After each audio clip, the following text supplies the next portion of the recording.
It's Fully Threaded Radio, episode 201.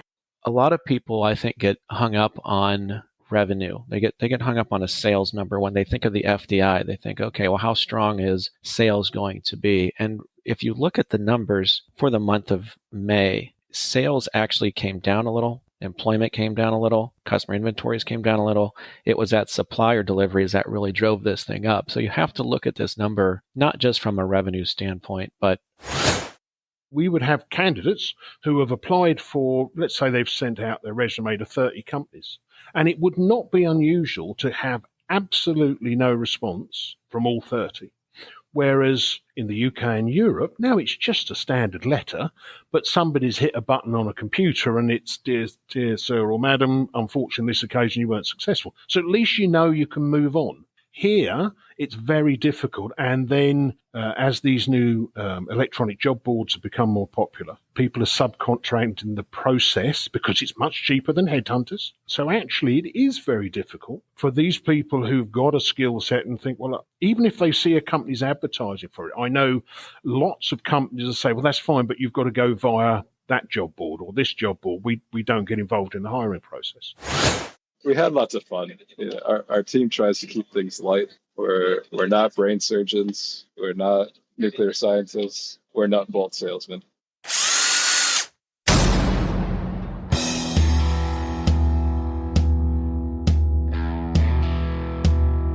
It's time for Fully Threaded Radio.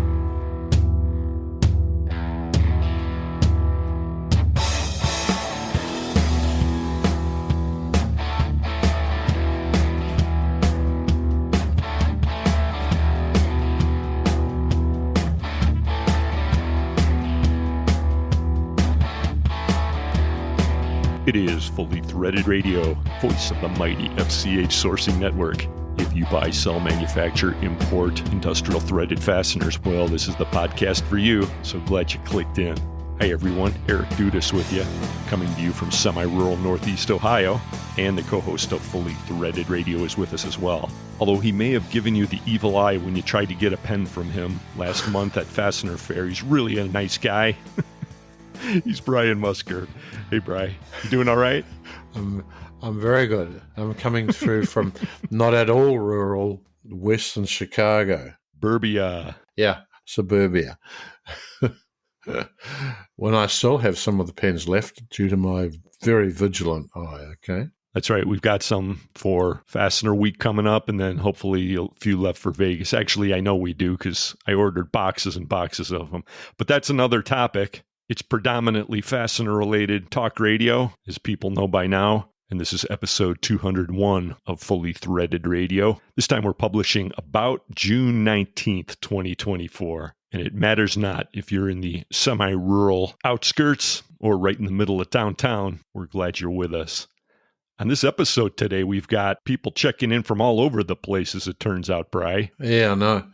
We're going to talk to Parker Jensen of Atlas Distribution. He was at the Taiwan Fastener Show that happened recently, and we caught up with him on the high-speed rail zooming across somewhere in northern China, a first for the podcast. And a very important use of fasteners, I might say. Hell yeah, they were going like 200 miles an hour. Yeah. Tell you, the Atlas crew is a great bunch of guys. I think that comes through pretty nicely on this little segment, but we get a good feel for what happened in Taiwan this year. Parker does a good job of running that down. The feature segment today is a conversation with Al Bate of All America Threaded Products. He's got a lot of experience internationally in his 30-year fastener industry career. He spent a lot of time organizing distributorships in Europe and on this side of the Atlantic. Also served a stint as a fastener headhunter. Both sides of the pond, as he would say. Yes, he's no stranger to the nuances of the endless fun you can have pointing out the English view of things. That includes his method of entertaining customers, that being rugby games. Yeah, right. You know, instead of basketball, that's what they would do over there, which makes a lot of sense. Anyway, it's a far-stretching conversation. If you haven't talked to Al before, you'll find him, I think, a pretty intriguing guest. On the Fastener News Report, Mike McNulty welcomes AFC Industries VP of Sales, John Kovatch. they pore over the latest FDI numbers. And I tell you, Bri, it's another head scratcher in a way. I mean, I'm glad to see everything so positive, but we're all looking around saying, how does this jive with what's actually going on the street? Mike and John kick that around. John has an interesting way of looking at things, maybe different from our Fed chairman, but we don't necessarily think the Fed chairman's totally correct on lots of things at the moment. Covey is a plain-spoken guy. He gets right to the point, and he says it just like it needs to be said. McNulty and Kovatch, Fastener News Report. Also on the Fastener News Report today, we've got our quarterly report from Marco Rodriguez of Moore Partners. He's checking in with the latest on commercial real estate leasing. This is becoming a semi-regular feature. And we launch into that with a visit from Jake Valdez Davis and Francesca Lewis of the Midwest Fastener Association. They preview this year's Fastener Week, the week with no vowels, coming up in August. In Chicagoland, right in your back door, Bri. I know. It's been in my back door for a while. I'm looking forward to coming out there, and I'll have to remind myself to get on Amazon and shop around for some parrot sedatives. Please do. I really enjoy staying out by you guys, but the parrots, another story. Perhaps it needs a Ohio farm to fly around. That would actually be par for the course if I got the bird stories lately. Over Father's Day weekend, I've got at least 4 different bird stories that don't involve chickens, by the way, with various fowl running amok on the farm. Really weird. I just had one, just as I was setting my microphone up, a bird flew into the window and is recovering at the moment. Back to the show lineup. Right. Ahead of all that stuff, we decided to shoehorn in a little bit of a blast from the past, and we'll set this up after the first break. We're going to hear from GHIII on a snippet that originally came, I think it was like around episode 160 or so, Bri, and it was the origins, really, of the Tough Nutter mud racing team and how that all got started. I just came across this. Had a lot of requests for some old segments, which I think we're going to be including in rotation a lot more frequently on the podcast. We'll get it all started after the first break. And of course, we have the Fastener Training Minute today. This time, Carmen Vertullo discusses coatings on lock washers. So he's digging deep, Bri. Good. As we expect. That's right. That's the Fastener Training Minute. But there you have it. It's a jam-packed episode. Therefore, not a lot that you and I need to do other than acknowledge the support of our finalist partners. Bri, that's your area. It is. And I'm very glad that we have such great sponsors, and they've been very good to us and you because they really allow this whole podcast to be made. So if you think of a fastener or if you're thinking of them, then make sure you think of the sponsors first, okay? The title sponsors are Fully Threaded Radio, Brighton Best International, Gerbil Fasteners, and Star Stainless Screw Company. Brighton Best International, tested, tried and true. Gerbil Fasteners, quality the first time. Star Stainless Screw Company, right off the shelf. Also sponsoring Fully Threaded Radio are Buckeye Fasteners, BTM Manufacturing, Eurolink Fastener Supply Service, InSequel Software, J-Land Franco, 3Q Inc., Volt Industrial Plastics, Worth Industry North America, and Solution Industries, home of Solution Man.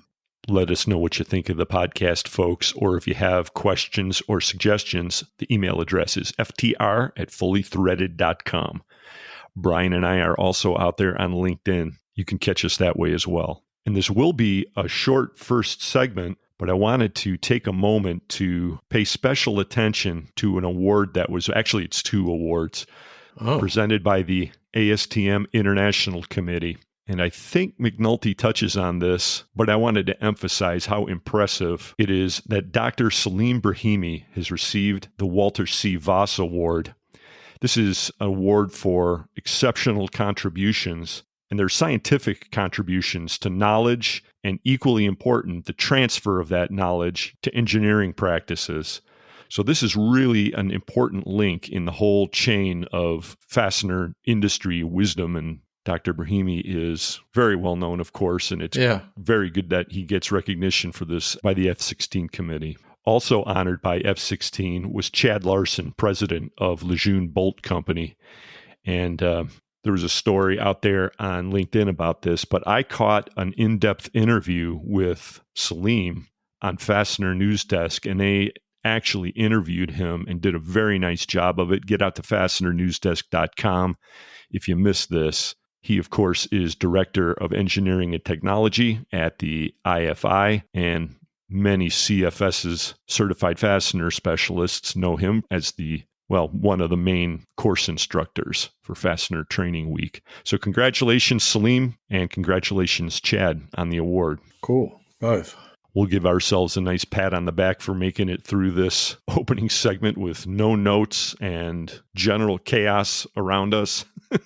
So this is just normal, my friend. Parrots flying around, you name it. We're going to get to a quick break, and we'll be right back and set up this clip with GH3. Thanks for listening, and keep listening, because there's much more interesting stuff coming up from people who are more organized than us.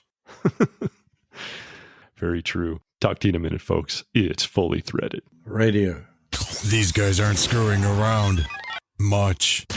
Brian and Eric, Fully Threaded Radio, Internet Talk Radio for the fastener industry.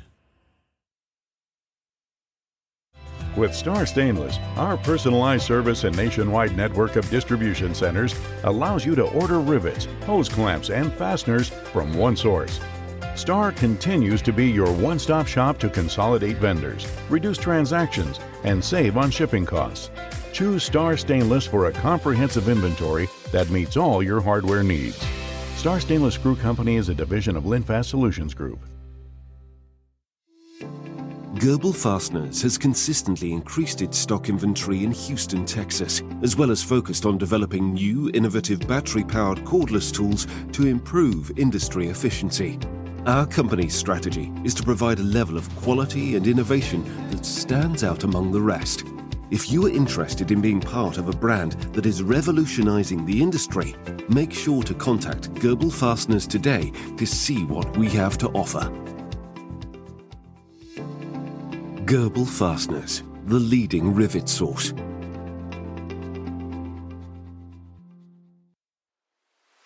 At Preferred Screws, we take pride in delivering consistent quality across all batches of our drywall and self-drilling screws. Our commitment to excellence ensures that each screw meets the highest standards, eliminating any worries about popping heads during installations. With the backing of our company at Brighton International, we transcend the ordinary. While our expertise in Preferred lies in drywall and self-drilling screws, we also offer a diverse range of specialized screws. These go beyond the usual applications, allowing you to explore customized solutions for your unique projects. Navigate our detailed technical website at preferredscrews.com, where comprehensive data and specifications await. And when you need guidance, our team of personalized professionals stands ready to assist, so you can make informed decisions with confidence, knowing that Preferred Screws has you covered. Choose Preferred, where quality, versatility, and expertise converge. Hey boys and girls, it's Craig Penland with Eurolink Fastener Supply Service, and you are listening to Fully Threaded Radio.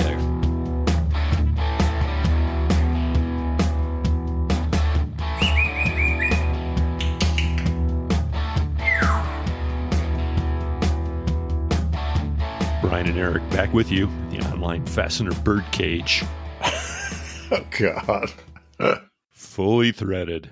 We decided to give up on waiting for Harpo to pipe down and just record and let it be the way it is. By the way, Brian, how's that bird that hit your window, your office window? Oh, well, it sort of lay stunned on the ground for a bit and then got its right and flew away. Well, that's nice. Don't know what's going on with all these flying creatures in the area, all the weirdness going on, and won't divert too far into that, but it's weird. I don't know. Maybe it has something to do with this reputed polar shift that some people are talking about these days. You know, maybe our flying friends are sensitive to all that. Yeah, well, it could be, because it shifted a few hundred miles, actually. Well, have to focus in on that in an upcoming segment. But now we're going to focus on something else that has been shifting a little bit, and that's people requesting or suggesting that we go into the Wayback Machine and play some clips from past episodes. Might have something to do with this 200th episode milestone, Bri. Probably. But people are thinking that might be a good idea, so we figured we'd check 2 boxes with one. We're going to play a little clip here now with GH3, that's George Hunt III of Brighton Best. He joined us back on episode 161, and this was ahead of the first mud race that we did as an industry, or I guess we had about 11 of us, really. You and Lynn were there cheering us on, of course, a few other people. But it's a very amusing clip, I think, and okay, good. Figure it'll go perfect in this slot. It's good. Why don't you let it fly? Oh, geez. All right. That was bad. I know. It's really weak. Here it is. They call that a hook, or what do they call that in the radio business? I can't throw that softball up any easier for you, Eric. Yeah, well, that was definitely on the topic list because getting back to the Naperville Fastener Association meeting, one of the great topics that we spent a lot of time on was, and this actually harkens back to the previous episode of the podcast, George, because it was Coohan and Jake Valdez Davis from BTM Manufacturing, now on the MWFA board, strangely enough, but they had signed on to Bob's Tough Mudder. And I think without really fully appreciating what they'd gotten themselves into. So that really caused some conversation offline after the podcast. And it looks like this thing is just mushrooming. And now GQ is the leader of of movement. And you're a part of it too. Well, I think I'm just helping Bobby out with all the things that need to go on here. But I'll tell you what, Jake Valdez Davis is gold. You should win an award for that. I mean, if there's anyone you pinpointed in a nickname, it's that. So that has to stick, whether or not Jake likes it or not. But yeah, so we've been talking about a Tough Mudder for 5 years now. And it really started with our appreciation or disdain, if you will, when Bobby GQ Bear is walking around in his 3-piece suits and looking svelte and fit and just talking about some of the things that he does to keep up with his daily regimen. And he just threw out Tough Mudders and Warrior Dashes and Spartan races. And then it kind of morphed into that, okay, we've got to do an industry one. And now we've been talking about it. And then this year it was, okay, we're doing it. So I'm pretty excited about it. But, what we're really looking to do is Saturday, August 14th, prior to Fastener Week, there is a Tough Mudder event in Rockford, Illinois. So you did lock in on that one. And is it the 3K? It's the shorter, it's the more manageable one. We'll say it that way, right? It is. It's the 3K, 3 mile, about 3.1 miles. It's got 13 plus obstacles, and it's short and long enough to get our industry just excited about getting together and, rolling around in some mud. I'm not sure you've made it sound attractive enough yet, George. The rolling around in the mud bit, I'm not sure if that's like the attractive sounding part of it. Well, I have been told not to scare anybody, Brian. You're right. I can understand that. So sometimes I get a little exuberant when I talk about things like that, but my excitement for something kind of turns into scaring the crap out of people. So I've been told to tone it down a little bit, but I will tell you, it's a challenge and it's a team effort, and we're out there for fun. And it's kind of a fireman's mentality where we start as a team, we end as a team, and then at the end we drink as a team.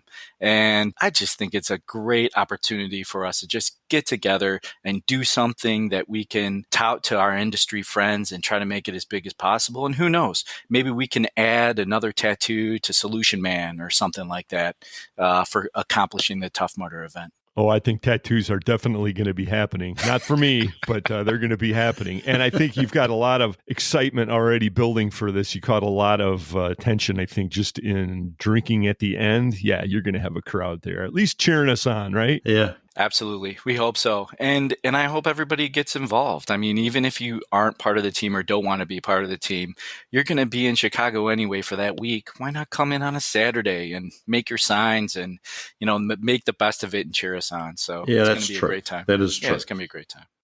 Well, it's toughmudder.com. There's pretty plentiful photos and everything out here of the vents and everything. I think they did a lot to make it look appealing to a wide variety of people.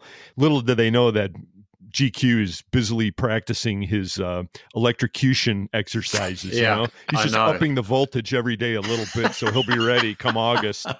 Yeah. I mean, you know, that's how he has to wake up at 5:15 in the morning every morning just to get out of bed, to motivate himself to do 100 laps in the pool just to get whatever his regimen is. It's intense, that's for sure. Stick your finger straight in the end of a power sock point, okay? All right, GH3, a little fully threaded historical comedy gold there.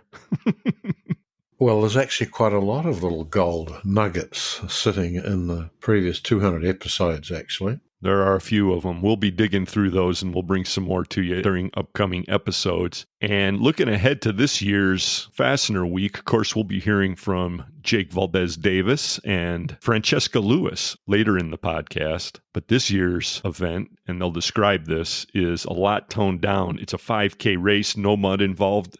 More importantly, Bri, and you spent a lot of time on this during that little segment, no electrocution involved. Yes, good. I don't need that at all, okay? GQ is probably a little disappointed secretly. Yeah, and slathering yourself in mud is not really my specialty either, okay? Anyway, we'll be getting to that. That was a lot of fun. The Taiwan International Fastener Show is history now. That took place June 5th through the 7th. It's a big event in the fastener world. Talked to several people in Cleveland at Fastener Fair who were heading over there. And we decided to get a recap, reached out to Parker Jensen, and he obliged. Let's play that now. It'll take us into the break. Okay.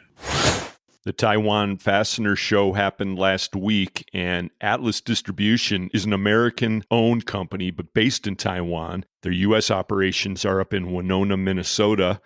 But Atlas was in Taiwan last week. I think they're in China this week, tooling around, doing, who knows, we'll hear in a minute.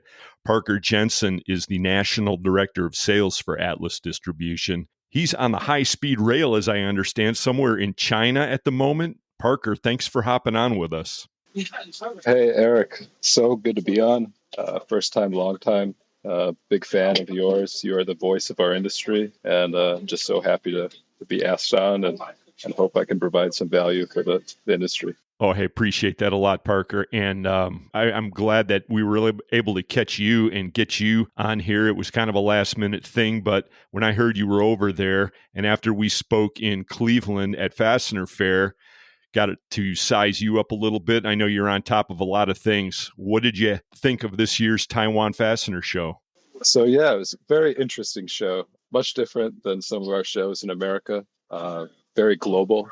We had people visit us from Australia, South Africa, lots of Germans, Slovakia. There's a really nice couple from Argentina that sold stainless fasteners to hardware stores. So, yeah, it was very global. Not a lot of Americans, but we represented our country, and it was very interesting. I was a day late. My flight out of DFW was delayed about a day. I went straight from the Taipei airport to the show.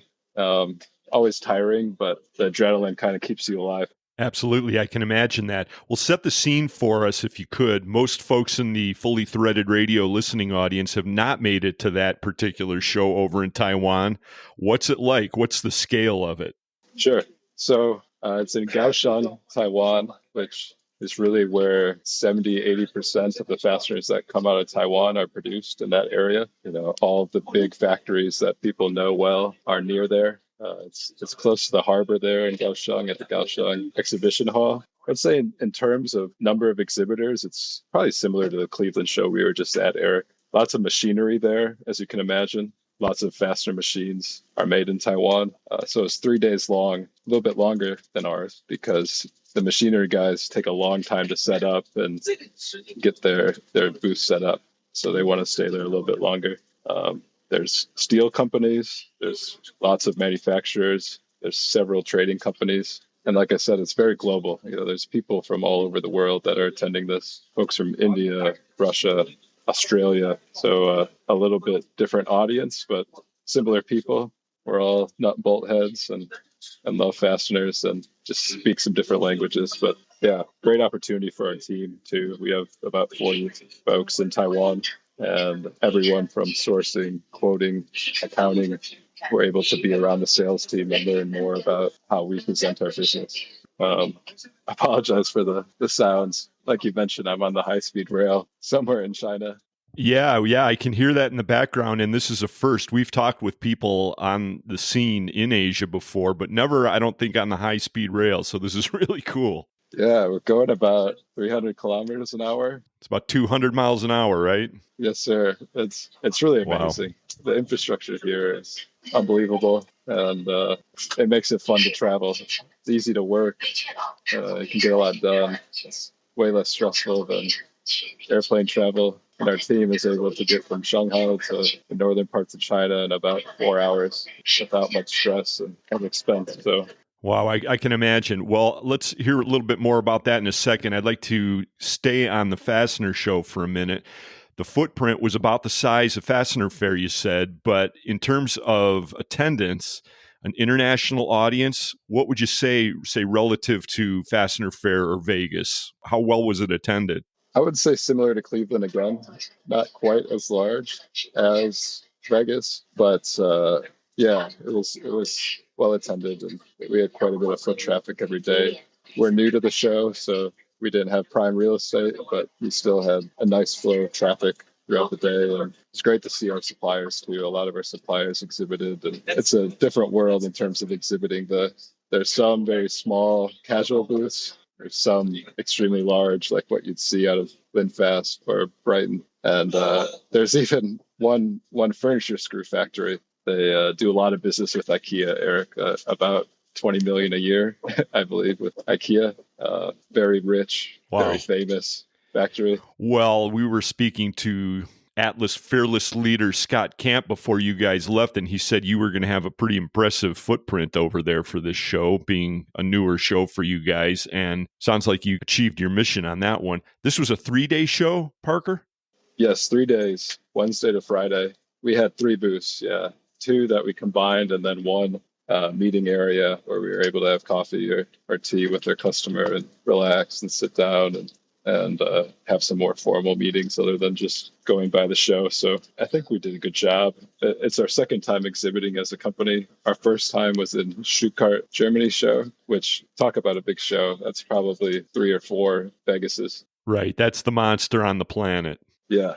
But I want to get to this furniture screw booth because I think it's a interesting difference between our show and theirs. Sure. Go ahead. So at this booth, very famous, all of our sourcing managers and folks knew these people, and we do business with them. But at the show, they have spokesmodels. They had cheerleaders. They had famous baseball players doing signings. They served steak and wine. And their booth was probably 1,000 square feet, very large. Holy moly. And the China steel booth is similar to that, the folks that sell steel to most of the Taiwan factories. But yeah, you sit down with your salesperson, and then there's spokesmodels that sit down with you too, which I don't know if it'd fly in America, but it's an interesting cultural difference. Yeah. Well, I was going to ask you about the cultural differences that you noticed over there. I guess that's one right off the bat. I mean, it sounds like they are serving food and probably beverages in the booths, and the giveaways, it sounds like, are there, and they're very gracious. Is that pretty much it? Yeah, definitely. Lots of tea, of course, is served. Very cool. Well, I have to also ask, is the main hallway carpeted? Oh, it's not so carpeted. It's quite uncomfortable. Our feet is always sore, of course, just like it is in America. And we're tired at the end of the day, for sure. Carpet is key at trade shows. Right. It takes a lot out of you doing those shows if you're doing it right. So I'm not sure I understood what you said, though. Is the hall carpeted or not? What's the hall carpeted, Scott? The exhibition hall, was it carpeted? Sorry. Yeah. Well, in the booth, yes. The outside, no. Oh, yeah. In the hallway, the walls were not carpeted. In the booth, yeah, carpeted. Okay, so they're taking a page out of the Vegas show, or maybe it's vice versa. Interesting. I guess they don't want you to be too comfortable in the hallway. right, Eric? It's all about bringing the people into the booths and making them comfortable. Yeah, but we had lots of fun. You know, our team tries to keep things light. We're not brain surgeons. We're not nuclear scientists. We're nut and bolt salesmen, and we don't take ourselves too seriously. We have a member of our sales team, Frank Meyer, who a lot of distributors folks know. He's known for his blue steel. He's kind of our spokesmodel, so to speak, of our company. And have you ever seen Zoolander, Eric, with Ben Stiller and Will Ferrell? Of course, it's a classic. Frank hits you with that blue steel and sends people fainting. So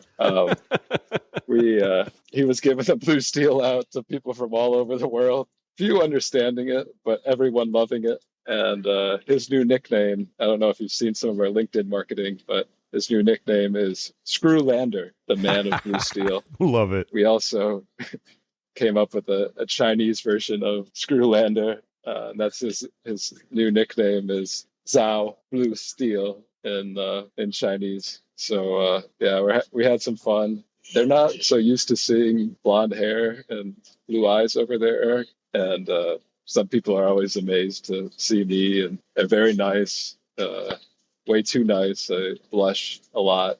My ego gets blown up a little bit too over here. But I get a lot of, oh, you look like Tom Cruise. Oh, you did have a lot of fun over there, Parker. And Frank named me Tom Screws. So we've got Screw Lander and Tom Screws on our sales team now, I guess. I love it. Yeah, you guys belong on Fully Threaded more often. Hey, did you see Anna Lippincott over there from American Fastener Journal? She's blonde. I did. Yeah. Yeah, she must have had a little fun herself. Yeah, she stopped by our booth for a while. I had never met her before. It was nice to be with an American for a while and understand the American Fastener Journal a little bit better and what they do. But yeah, I'm sure she had a great time. Yeah, she was over there with the media pool, so that sounded pretty cool. Well, okay, that's a great rundown of the show, and you now are doing business somewhere in China. Tell me what you're up to. Yeah, so over the weekend, we traveled from Taiwan through Hong Kong to Beijing. My first time in Beijing. I've been to Shanghai 4 or 5 times, where our team, our people, a lot of our factory partners are. We also have a warehouse near Shanghai. But exploring the north is important to us as we aim to differentiate ourselves from the rest of the market and better understand factories up here. So we spent some time in Beijing. It was Dragon Boat Festival in China this weekend. So lots of travelers in Beijing. We stayed close to the Forbidden City. And Monday, because the factories were closed for the Dragon Boat Festival, we did a little tourism and we saw the Great Wall of China at Bate, which was amazing. It's crazy, the vastness. And it took around 1,500 years, or longer than that. I think over 2,000 years to build. The history of it's truly amazing. So spent some time in Beijing, and then now yesterday we were meeting with factories. We met the Jake Valdez Davis of China, kind of like a president of the Midwest Fastener organization, and broke bread with him and trying to expand our network as well as we can up here in the north. Did you tell him that he's the Jake Valdez of China, or would that not have translated? So we had this, I don't know if he would have quite got it, but his English name was Rambo. Huh. So he was Rambo, and he was quite the guy, very entertaining. We had kind of an English naming convention for some of our partners over there. They don't do a lot of business with the West up north. In the area we were in, they make about half of the fasteners for the domestic China, but they're not as experienced working with Western companies. So we gave them some English names, and yeah, we had a great time exploring the north. Now we're on the high-speed rail to kind of some castings and forgings and other parts and fasteners, and then we go to Shanghai tomorrow to be with our team and to meet with some of our factories in the south of China. Lots of traveling, but great times. We're speaking with Parker Jensen. He's with Atlas Distribution. He's on the high-speed rail in China, and he just attended the Taiwan Fastener Show. And for a young fastener professional, Parker, you still fall into that category. You are on one heck of a fastener adventure. I'm envious. Yeah, I got really lucky early on in my career. I was still in college at Winona State University, the home of Fastenal, Winona, Minnesota. Our boss, Scott Camp, our fearless leader, as you mentioned, left Fastenal after many years of good service to start Atlas. And I was his second employee, so I was able to learn from him. I call him the GOAT of the international supply chain. He's been doing business over here for 20 years, and I've been able to learn a lot from America. I'm just truly blessed. I've been doing it now 9 years, and I'm stuck for life, as they say. Yes, you are. Yes, you are. Well, that's impressive. And a lot of people agree with you on Scott being a GOAT in that area. Greatest of all time, folks, if you're not familiar with that one. Well, Parker, it's fantastic to talk to you. I'm so glad that we were able to catch you because, again, this was a little last minute, and it's an unorthodox way to pick up an interview, but nevertheless, we pulled it off. I really appreciate you doing it. Yeah, I'm sorry if I was blabbering a little bit. Just have a lot of excitement while I'm here. It gives you some new life to see where the things you're selling are made and meet with the factory bosses and build guanxi or trust and the relationship. So happy and blessed to be able to do this and grateful to be in this industry. 100%. Well, we're glad to have you. And I hope you'll come back to Fully Threaded. When you return, we can explore all this a little bit more. So thanks a lot, Parker. Yes, sir. Thank you, Eric. Once you're in this industry, you're not getting out. Good thing there's Fully Threaded Radio. Talk radio for the fastener industry. Hello. Hello. You've been walking the Fastener Show for a while? Yes. However, I'm wearing very comfortable shoes. How would you like some Old Rusty Bolt beer? I'm not a smart man, but Mama warned me about these things. Well, that's probably because Mama never tried Old Rusty Bolt. Only the finest beverage in the fastener business. All right. I'll give it a try. This is pretty good. I'm starting to feel funny. Jenny! Something's happening. Whoa. I feel. Sum of the square roots of any two sides of an isosceles triangle is equal to the square root of the remaining side. Old Rusty Bolt, making the fastener world feel smarter, one beer at a time. So how do you feel? I gotta pay. I believe he said he had to pee. The preceding message was brought to you by Buckeye Fasteners and the Ohio Nut and Bolt Company, proud Fastener Show sponsors of Old Rusty Bolt beer, official beer of the traveling salesman. When the project calls for mission-critical bolted solutions, call J. Lanfranco. My name is Tim Castiglia, and I work for BBA Project. I have been working with Jason and the Lanfranco team for over 15 years. The Lanfranco lock nut is an excellent lock nut to use if you have an application that has high vibration or varying temperatures. One of the best things about working with Lanfranco is their dependability. Jason went over and beyond what was required to make sure my customers' needs were met. Precision, efficiency, durability. For over 40 years. JLanfranco.com.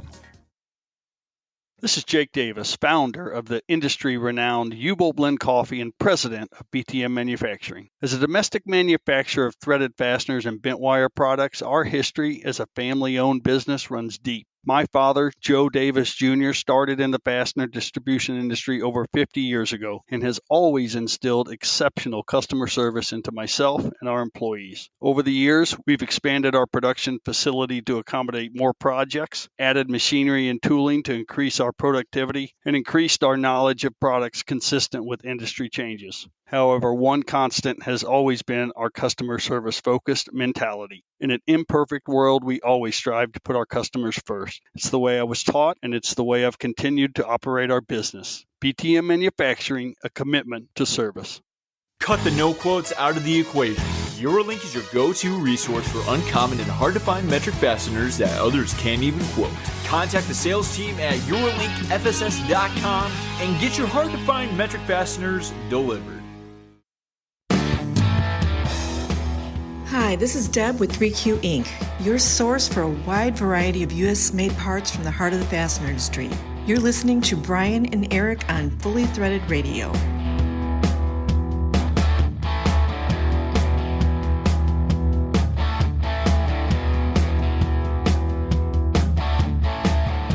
And it's the news segment. Mike McNulty will be coming up in just a few moments. This time he's got John Kovatch on with him with AFC. They'll be kicking around the new FDI. And newsworthy, well, we've got quite a bit coming around the horizon, and we figured the smartest thing was to look at the next big thing. That, of course, is MWFA Fastener Week. The week with no vowels, it's called by some. Jake Davis is the president. He's here with us now. And Executive Director Francesca. Hey, guys. Hello. How we doing, Eric? As always, it's an honor to be on, and looking forward to discussing what MWFA's got on, and it's a pleasure to introduce Francesca to the FTR podcast. Hi, Francesca. Yay, thank you for having me. Hello, thank you for having me. It's my first podcast ever, so very excited to be a part of this. Welcome aboard. You've been with the MWFA now for a little while, and I've been wanting to get you on. Glad you're finally here. Well, it was great to see both of you in Cleveland at Fastener Fair. Of course, we did our special report. Jake, I think you made it on there. Looked like you were having a good time out there walking the hall. Yeah, it was a really good show. Just a quick trip for myself, just coming out on Tuesday morning and headed back Wednesday night. But I thought the NCFA, as others had commented, had done a wonderful job with their event on Tuesday night on the Good Time 3. I do have questions about the Good Time 1 and 2, what might have happened to those. But just all in all, a real good 2 days, and it's always just a joy to be surrounded by our Fastener family. Well, don't go overboard, Jake, but I take your point. Francesca, you were hanging out with Jill Lewis, and yes, you guys looked like you were having a blast. We were having a blast. It was fun. It was my first Fastener Fair ever. I was a little bit of a rookie, wanted a side piece, so she kept me around, but it was great. It was great to see all of the familiar faces. I am remembering people and names, and I'm very happy and excited about that. But the show was lovely. It was great to catch up and kind of, just start summer, which ends with our show. That's right. Well, there's a lot of firsts for you because you're just starting off in your role of executive director, and so far, so good, as far as I can tell. So congratulations on all that. Thank you. You've been working hard on Fastener Week. Let's take a look at it. Let's do it. Well, let's first, Jake, if you want to start with our unofficial kickoff, which is our race day, and then we can dive into the rest of Fastener Week. No, and Eric, we kind of had an impromptu special podcast back when we were thrown a little bit of a curveball from our friends at Rugged Maniac, as they really, without any warning, or just posted that they were going out of business. So our traditional obstacle / mud race went bye-bye. I do know there's a Tough Mudder it just doesn't work up, in lieu. It just doesn't line up with the dates that we've got scheduled. So as soon as we were notified there, we kind of pivoted and found a 5K distillery run. So a little bit of both that the fastener industry is used to. A bit of exercise followed by some networking. So Bobby Wagner's been working really hard on that, and just thrilled to be able to do that. It's going to be a very low-key opportunity for those that are coming into town and those that are in town, the locals, to join up on Saturday, August 17th.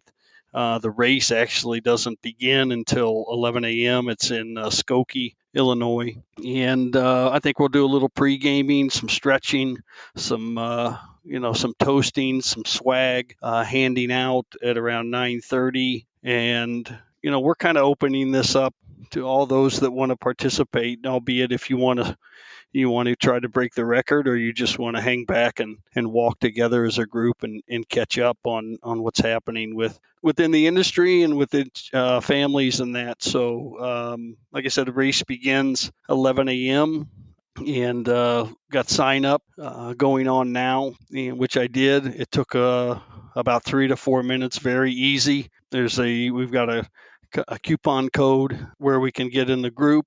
All of that we can share with anybody that reaches out. We do have a group, kind of an alumni group, so to speak, of the Rugged Nuts from the past 3 years.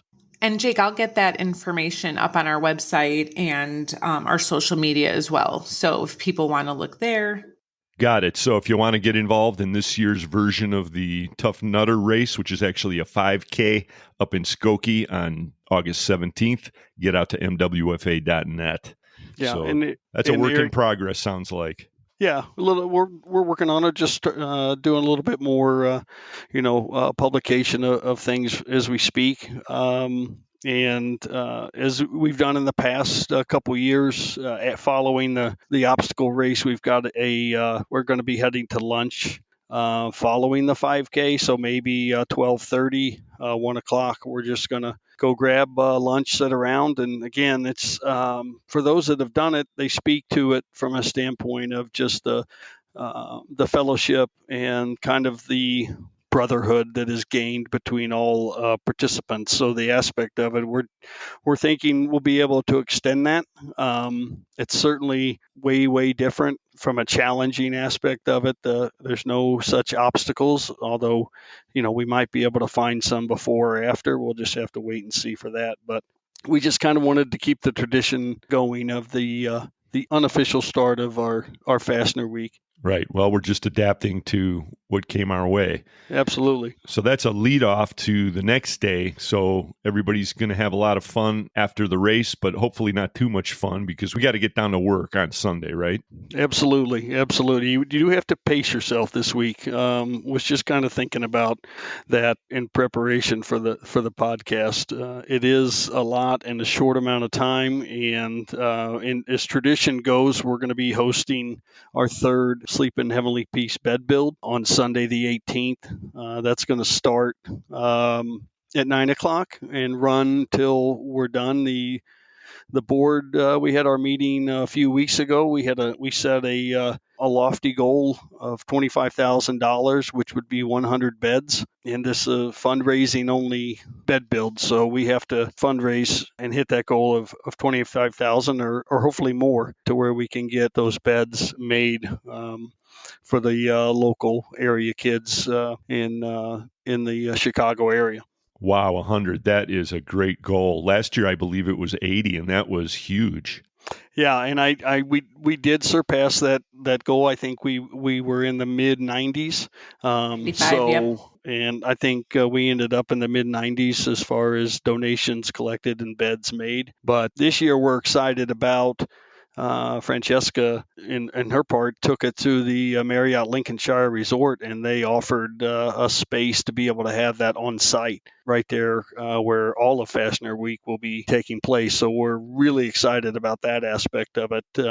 We're fortunate enough to partner, with previous years with Stelfast out in Elgin, and then Abbott Interfast last year, but just awesome to have it on site, and just looking forward to that. Yes, having it on site really helped our out-of-towners that are coming in for the week be a one-stop shop for everything they want to do. And as well, we will be having cheesies for our food truck, and Kona Ice will be there as well to cool anyone down if we have hot temperature again.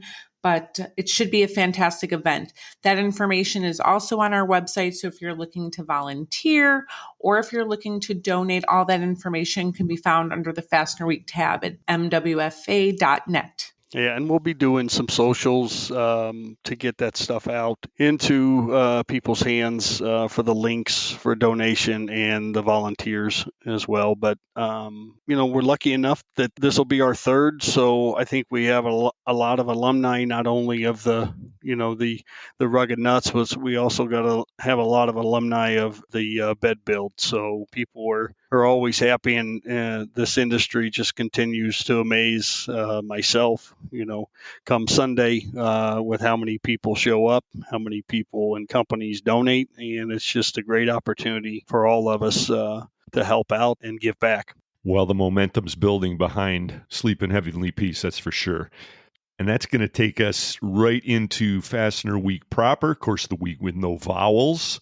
Francesca, you've got a whole week of activities planned. Why don't you run down the schedule with us? We can then drill into whatever needs drilling. Perfect. So this week, or this Fastener Week this year, is slightly different than last year. So we will kick it off officially on Sunday, August 18th with our bed build. Monday, August 19th, we will have plant tours that'll be in and around the Chicagoland area. That information, everything will be on the website as well as social media posts. And then following, we're actually moving our mixer to Monday, and it'll be our MWFA Welcome Mixer, which will also be at the Marriott Lincolnshire. That'll start from 5:30 p.m. till about 7:30 p.m., and we welcome all MWFA members, FTI students that'll be there, Fastener friends and guests.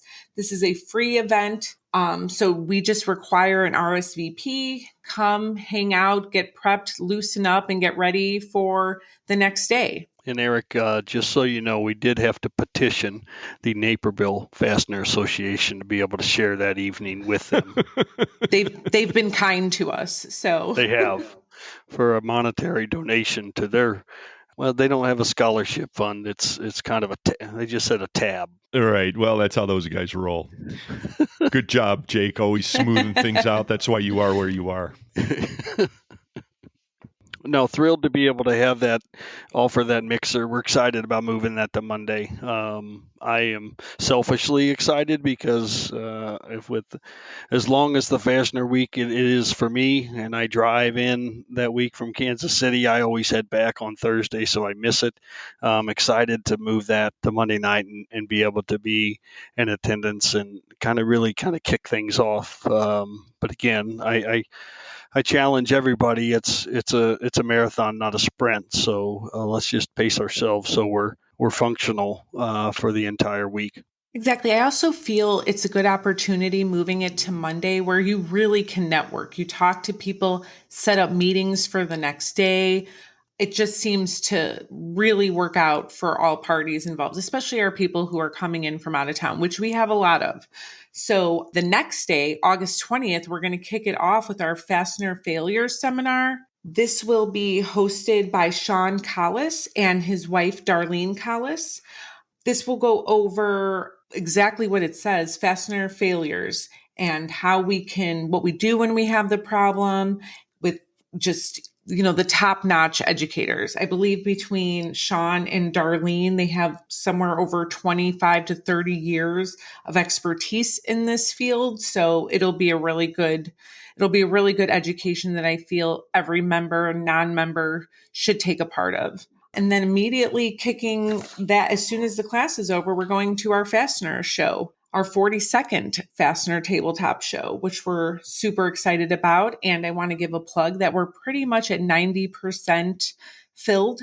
So if anyone is looking to get a table, the time is now. No, absolutely. That's a phenomenal. I'm happy to hear those numbers. They've just continued to grow as we get closer to the date.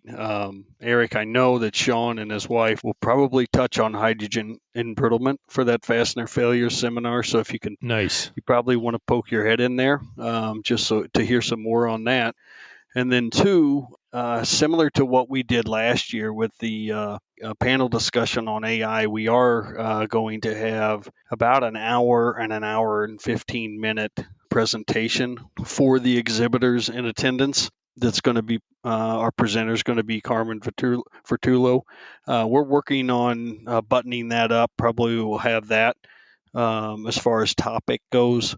We've kind of gone back and forth with Carmen and the board to get some ideas that he's going to be presenting to, and we're thrilled to welcome him with that opportunity to present to the board.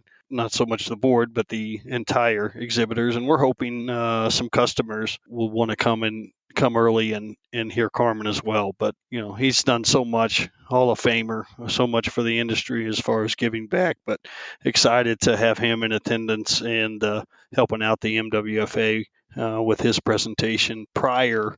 I think that's probably going to start around 11:15, 11:30 prior to the tabletop show.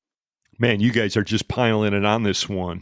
Folks, I think you're getting the message over here. MWFA.net is where you get all the details on this. You're not going to want to miss it. All around the Midwest. Heck, I'm sure we're going to get some folks from the West Coast, East Coast. This is it. Yeah, we feel like it's the premier show, regional show within the country, and we all participate in all the other associations and value all of that. But the support that we continue to get from our members year in and year out allow us to have that confidence that we do believe that it's a premier regional show in the country. We've got the tabletop running till about 6 p.m. During that, we'll start our Fastener Bash, which will start around 5. And Francesca, talk a little bit about just the theme of what we got, or what had the theme last year. I'm a little bit bitter I didn't take home the prize. Yeah, you were the Breakfast Club, as I recall, weren't you? It was awesome. It was amazing. It was awesome. Now, how do you top it this year is my question. We've got ideas, so I've got to keep those under wraps until we walk in. So, Eric, this year, the theme is Game On. So come wearing your favorite sports jersey, your favorite team, whatever that may be, and be ready to have some fun. All right. So be creative, too. That's the other aspect of it. All right. I like the sound of this. Saving any ugly Cubs Sox breakouts incidents. Hey, take it easy.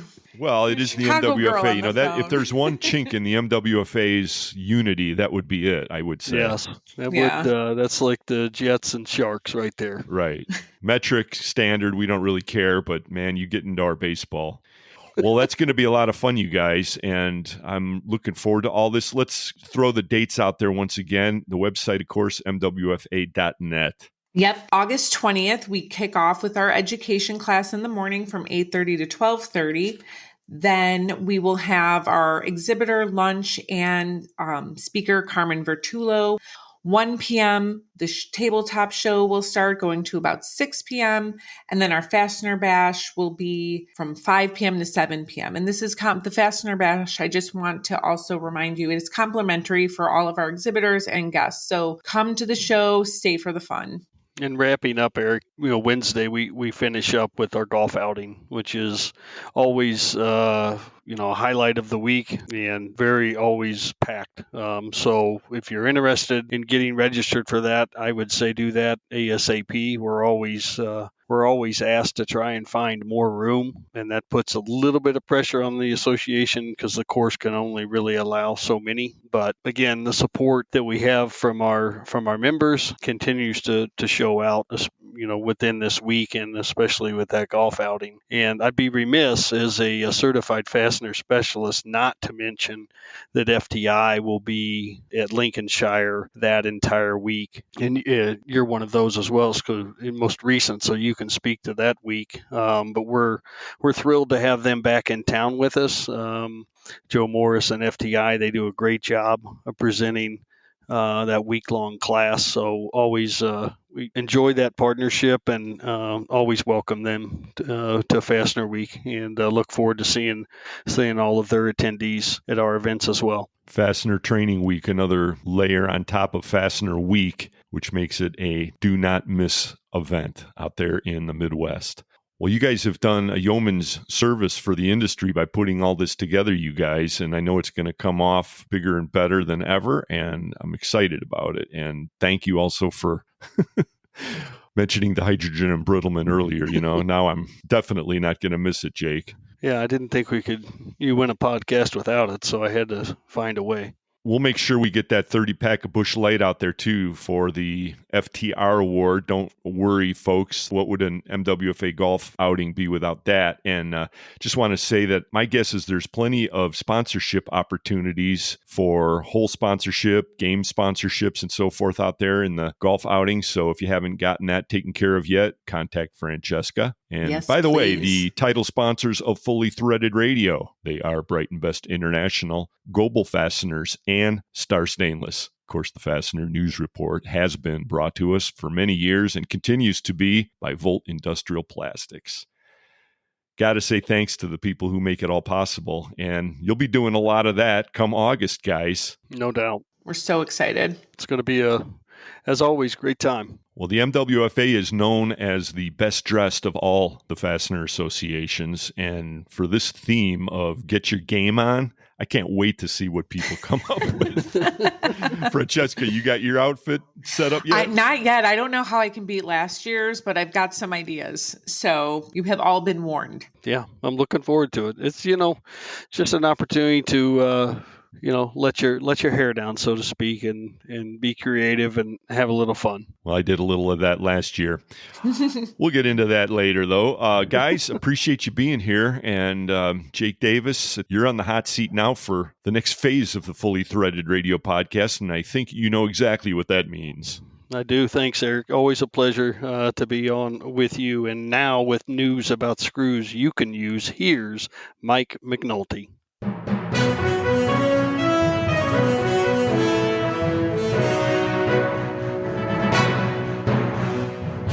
Thanks, Jake. This is Mike McNulty from Fastener Technology International Magazine, bringing you the Fastener News Report, which is sponsored by Volt Industrial Plastics, makers of the world's finest plastic fasteners. In the span of just 18 days, we recently celebrated the 156th Memorial Day, also known as Decoration Day, the 80th anniversary of D-Day, also known as Operation Overlord, and Flag Day in the USA.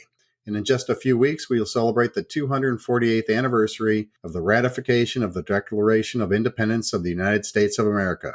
So while I am feeling patriotic, appreciative of the Stars and Stripes, and grateful for the innumerable sacrifices made to free millions of people from all sorts of tyrannies, I am still focused on fasteners and ready to deliver today's Fastener News Report. In this episode, AFC Industries Vice President of Sales and Marketing, John Kovatch, joins us to reveal the latest results of the Fastener Distributor Index, also known as the FDI.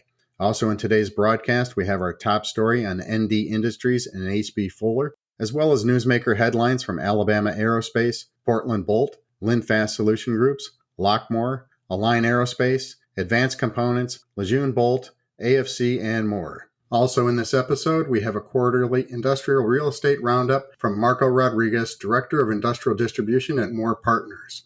On the back page report, we're going to talk about Fastener Fair USA. We'll get to all of that and the latest FDI results right after this. When price is a big concern and you don't have high tensile strength requirements to worry about, ever think to yourself, why not plastic? Hey everyone, it's Heidi from Bolt Industrial Plastics. Next time you need to find a solution that requires keeping costs as low as possible, give Volt a call and put our team of skilled customer service representatives to work for you.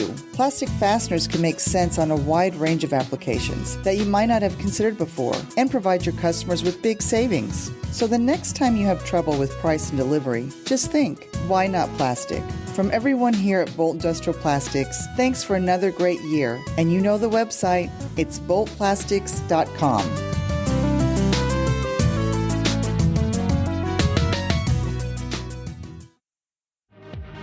Precision, efficiency, durability. GHIII Franco has been a trusted name for the finest lock nuts worldwide and across North America for over 40 years. GHIII Franco keeps projects on track, on time, and on budget, providing self-locking lock nuts and critical bolting components for applications in aerospace, energy, military, rail, mining, industrial, and many other sectors where reliability and high performance are essential. Don't miss our booth at Fastener Fair USA.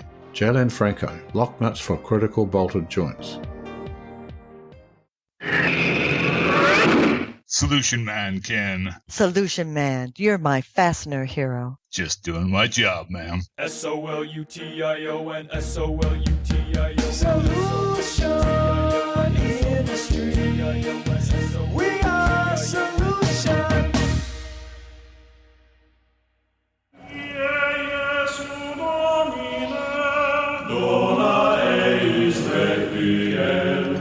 Mike McNulty.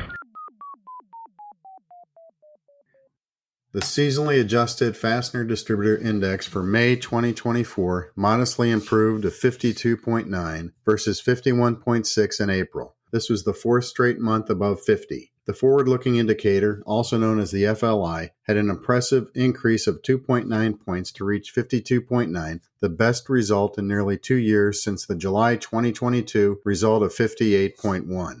Fastener Distributor Index data is collected and analyzed by the FCH Sourcing Network and Baird. The FDI seeks to identify demand, pricing, and outlook trends within the American fastener distribution industry. To get some insights on these results, we talked to AFC Industries Vice President of Sales and Marketing, John Kovatch. Hello, John. Thanks for joining us on the Fastener News Report. Hey, Mike. Thanks for having me. And more importantly, thanks for having me on episode 201 instead of 200. I'd rather be on the hangover episode than the, number 200. Milestone. Yeah, exactly. I don't need that kind of pressure in my life right now, Mike. So thank you. Appreciate it. Well, 201's a good number too.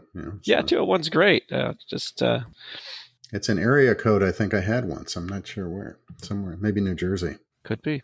All right. So more importantly, what do you think about the latest FDI results?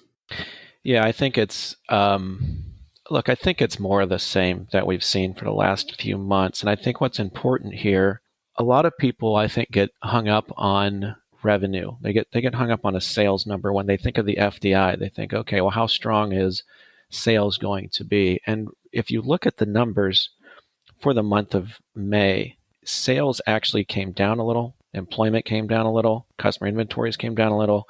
It was that supplier deliveries that really drove this thing up. So you have to look at this number, not just from a revenue standpoint, but from a total indicator standpoint and really for what the FDI is about. So I think it's about right. It's not a surprise. I think a lot of people would say that. I know I saw you guys at Fastener Fair activities here a few weeks ago, and very common question that I got from a lot of people, are you guys seeing it soft? Are you seeing it slow?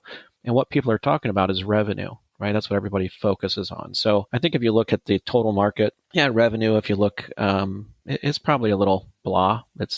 We're certainly not in the 22s, 23 number where we were really cranking up after COVID and everything was on fire. I think it's settled down a bit. But I think what's important here, what we pay attention to is what people are doing and what people aren't doing. What people are doing is they're tooling up right now. So our tooling division is very busy. A lot of people are developing new products, new product lines. They haven't slowed that down. They haven't slowed the spending for those things down, which tells me that the FLI, being positive looking forward, makes a lot of sense. We do expect things to turn around. We expect this to be kind of a, we're kind of maybe at that lull right now. And I think everybody's looking for a pretty positive rest of the year. Yeah, that's a good insight. You pointed out the sales number dropped and employment dropped as well as inventories. And you mentioned deliveries going up, and that was a big jump. It jumped from 45.0 to 59.1. So sending things out the door has a positive impact. And you think about it, it makes sense, right? Because if the sales demand isn't there, if customers are burning down inventory, which they are, inventory is expensive. It maybe gives these manufacturers a chance to breathe and get caught up and improve some of these deliveries. So it's tying together pretty well. Yeah, the other thing that got my attention was the increases in pricing. We had the month-to-month went from 50 to 56.1, and the year-to-year went from 33 up to 50. Yeah, that's a very considerable jump in the pricing year-to-year for sure. So, a lot of people look, again, you got to look at the total picture. Commodity prices, it's the easiest thing for a buyer to look at and say, well, pricing should be coming down. But there's so many other influences, as we know, in this industry that drives that pricing. And it's not we haven't seen a huge dip in pricing. Yeah, always a point of contention with everybody. Yep, for sure. And then on the personal side, the pricing of everything else that we do is just going up. It's like we're almost getting immune to high prices. Exactly, right? And that does carry over into the industry as well. Everything is more expensive. So it's just unfortunate part of life right now. So the way I look at it, like it's 4 months in a row of above 50. So that's a good thing. It's not gangbusters like you pointed out, but it's pretty solid. And you mentioned Fastener Fair USA. I thought the mood of everybody was pretty good, and it was pretty upbeat. And the attendance, I thought, at the show was good. So it was great attendance. I didn't go in the show floor. I attended the 3 days of the after hours things, and great mood from everybody. Great events, of course, but to your point, very well attended. I mean, the distributor social the North Coast did was just fantastic. Filled the boat up, and then the Rock Hall was just the same. So yeah, people are getting out, people are spending money, people are investing in their business. We just need the customers to cooperate with more orders at this point. Right. Just a closing point on the show. The show managers told me, it was the largest Fastener Fair USA ever in terms of number of exhibitors and floor space. And as an anecdotal note, we give out magazines at the show to attendees and exhibitors alike, and we gave out much more than we did in Nashville. So it was a higher, I'd say, a higher attended event. So interesting about the location, and maybe also people just getting out now. Yeah, maybe so. Nashville was a great event. A lot of people travel from there, whereas Cleveland, a lot of people are more local. And look, argue for both of them. I hope they keep them both on the calendar because I really enjoy both of them. Yeah, they're going back to Nashville next year. So. Yep. Look forward to it. Good. So we pointed out the FLI was up, and I had to go back to July of 22 to get a better number. So that's encouraging as well, 52.8.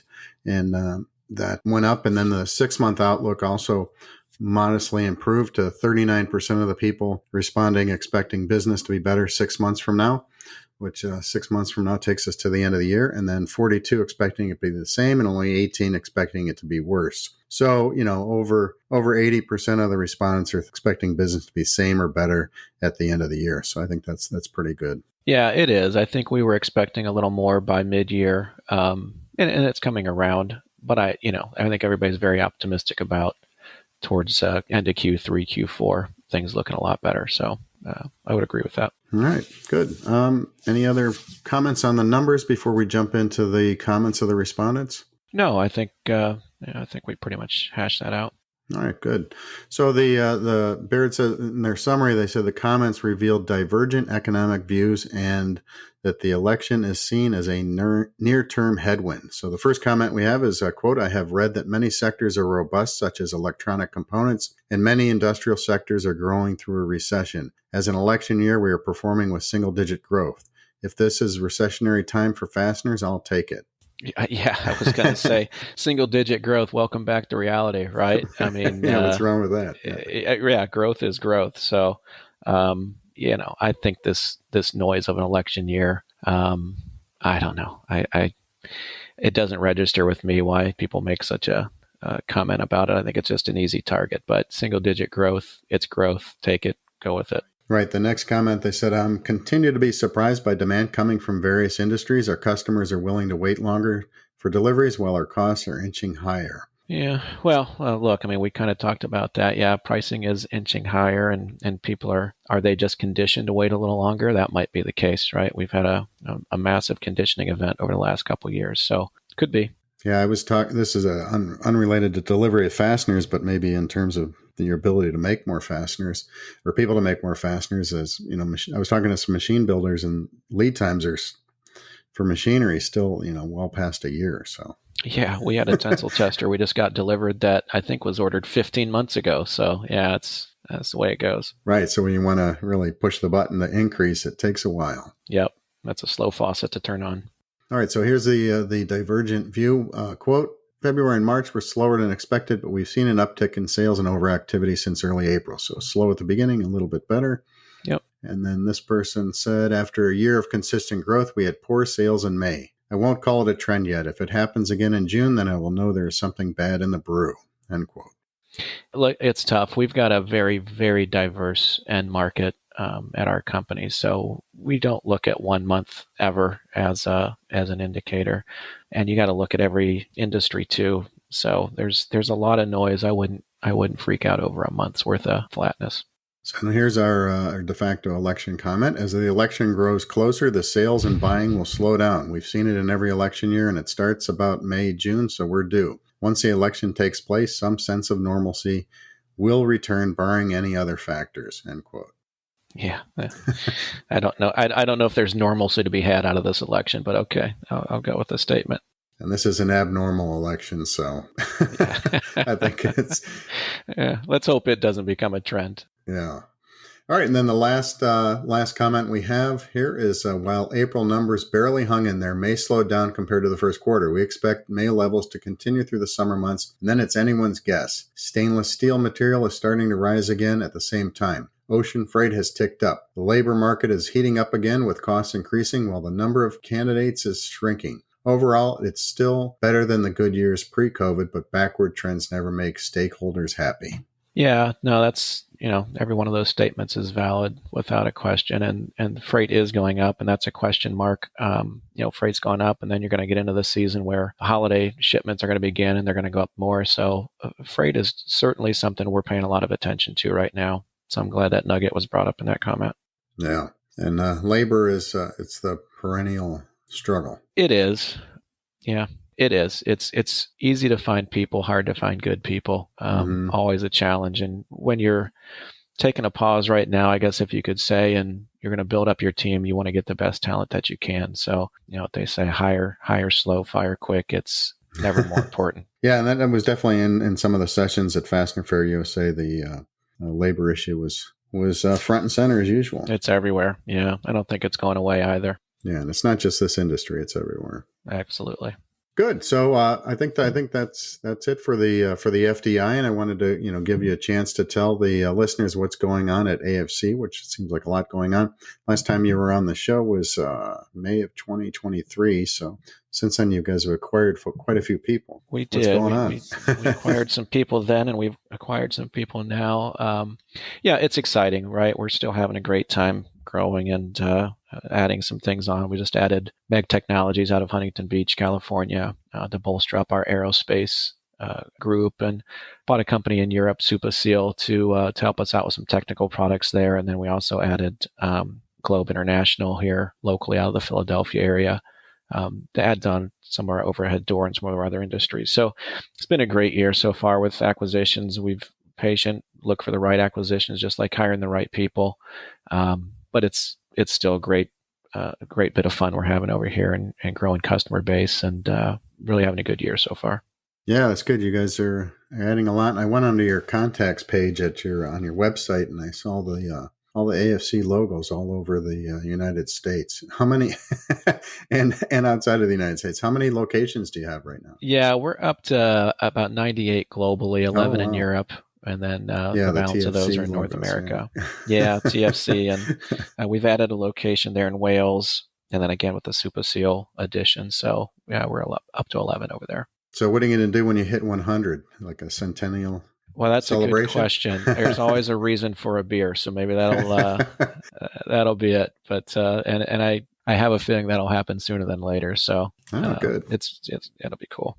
Yeah, well, keep up the good work. And the comment, always a reason to have a beer. We had lots of reasons to do that in Cleveland. And one of the comments you made is that you said Cleveland showed very well at Fastener Fair USA. So it did. The weather certainly didn't hurt us this year. It was fantastic. Good. Anything else you want to add? Tell the listeners before we wrap up? No, I appreciate the opportunity, Mike, and just hope that the FLI shows through for the end of the year. Yeah, good luck for the second half of 2024. Keep acquiring people and sending us the news releases. We'll keep reporting it. We'll keep you with a social media post every chance we get. Very good. Thanks for joining us, John. Thanks, Mike. Appreciate it.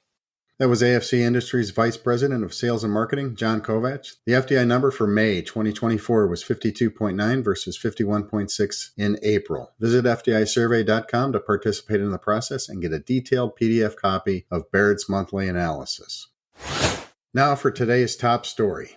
H.B. Fuller Company acquired ND Industries, a provider of specialty adhesives and fastener locking and sealing solutions, serving customers in several industries, including automotive, electronics, and aerospace. As part of the acquisition, products under ND Industries' Vibratite brand will be added to H.B. Fuller's existing product range.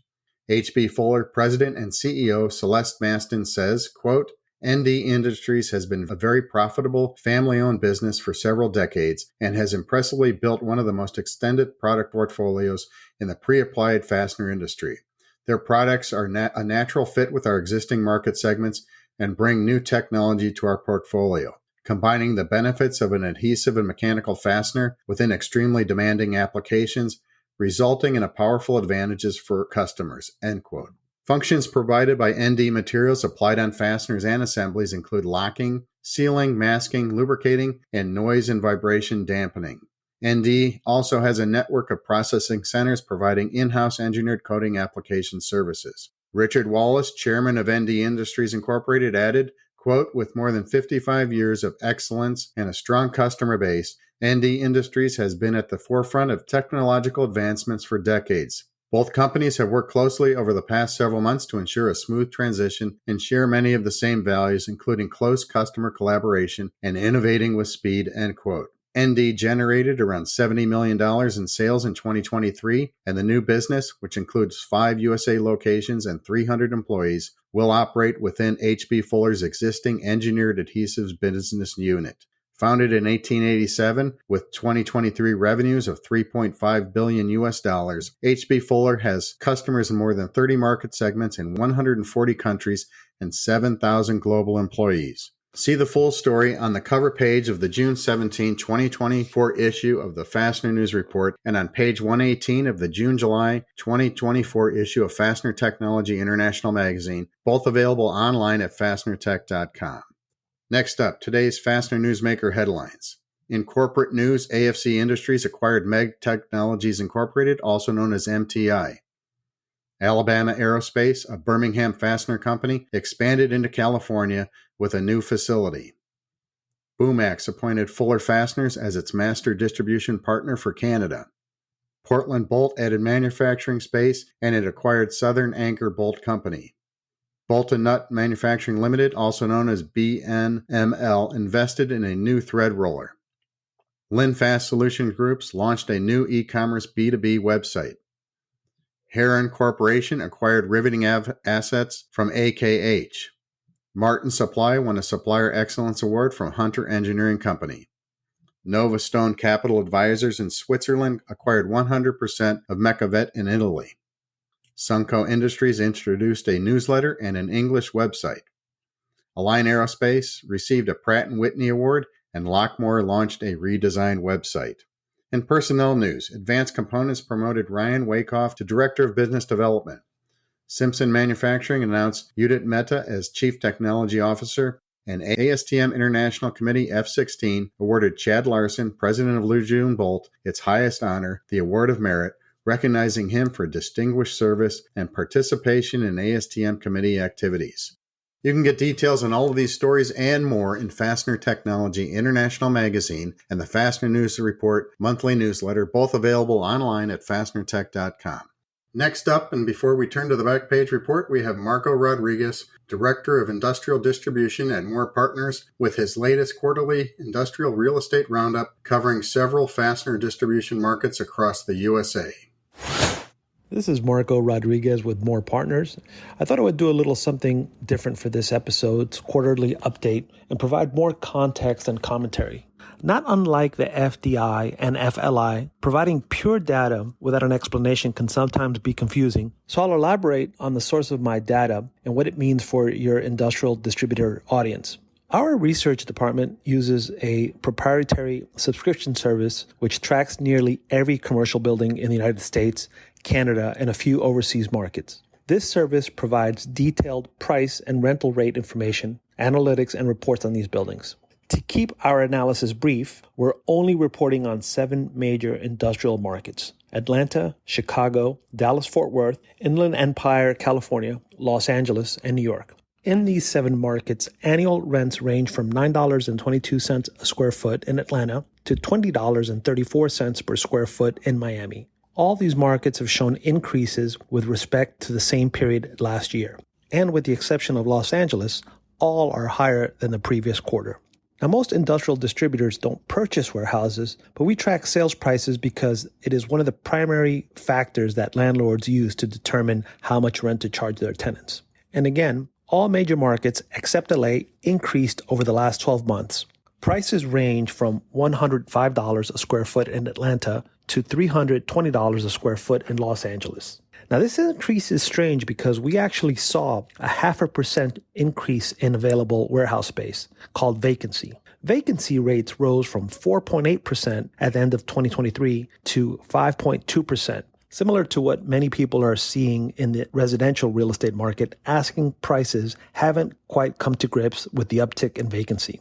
Now, this is absolutely great news for industrial tenants because it means the negotiating leverage pendulum is starting to swing back in their favor. In the last few years, many fastener and industrial distributors faced serious sticker shock when it came to renewing their leases. As vacancies increase, distributors have more options, which, if negotiated properly, can lead to better costs or other concessions from landlords. If you have any questions or just want to talk about industrial real estate, I can be reached on LinkedIn. I'm Marco Rodriguez with More Partners. That's MOHR. That was Marco Rodriguez, Director of Industrial Distribution at More Partners. Now let's turn to the back page to talk about Fastener Fair USA.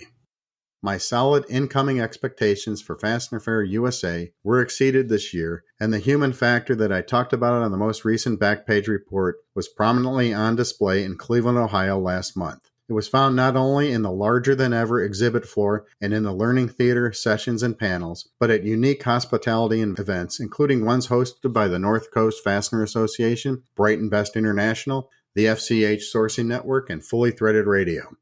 The enjoyable opening night networking party at the Rock and Roll Hall of Fame featured live music performed by talented fastener industry musicians. I even found a few vintage pinball machines in the Hall of Fame, all set on unlimited free play.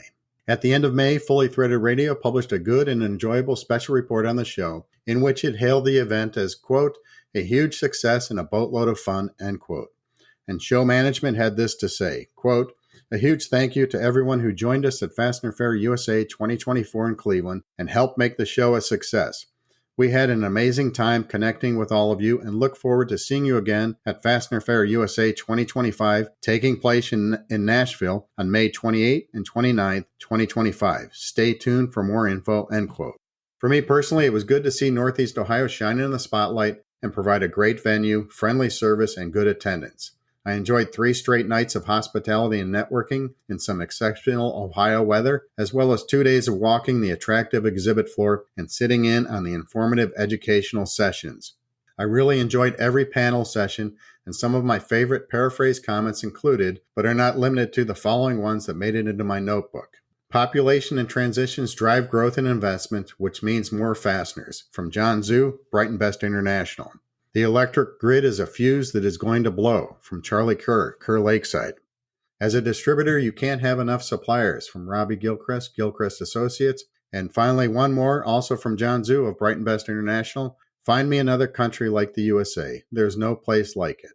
And to that, I will simply add, Happy 4th of July 2024 to the United States of America.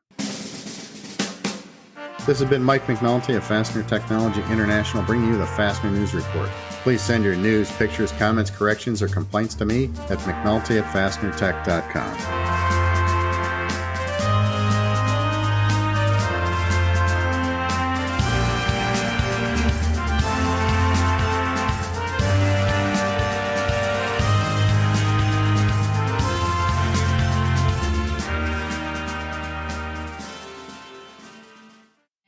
The U.S. Anchor brand has over 45 years of history, providing quality anchoring products sold through various distribution channels.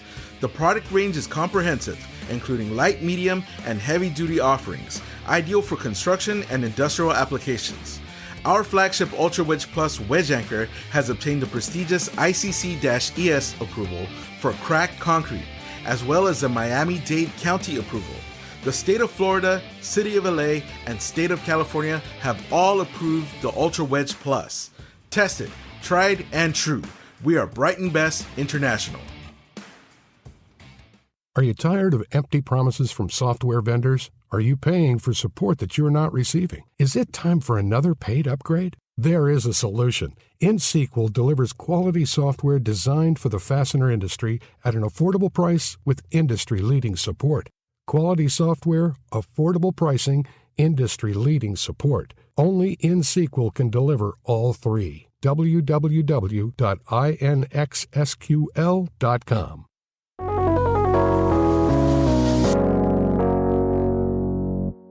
Hello, everyone. This is Carmen Vertullo with the Fastener Training Minute, coming to you from the Fastener Training Institute and from Carver Labs in beautiful El Cajon, California. Today's topic is about lock washers and specifically coatings or finishes that we put on lock washers. and some of the things that can get us into trouble when we don't adequately specify lock washer coatings. So when I come back, I will tune you up on lock washer coatings.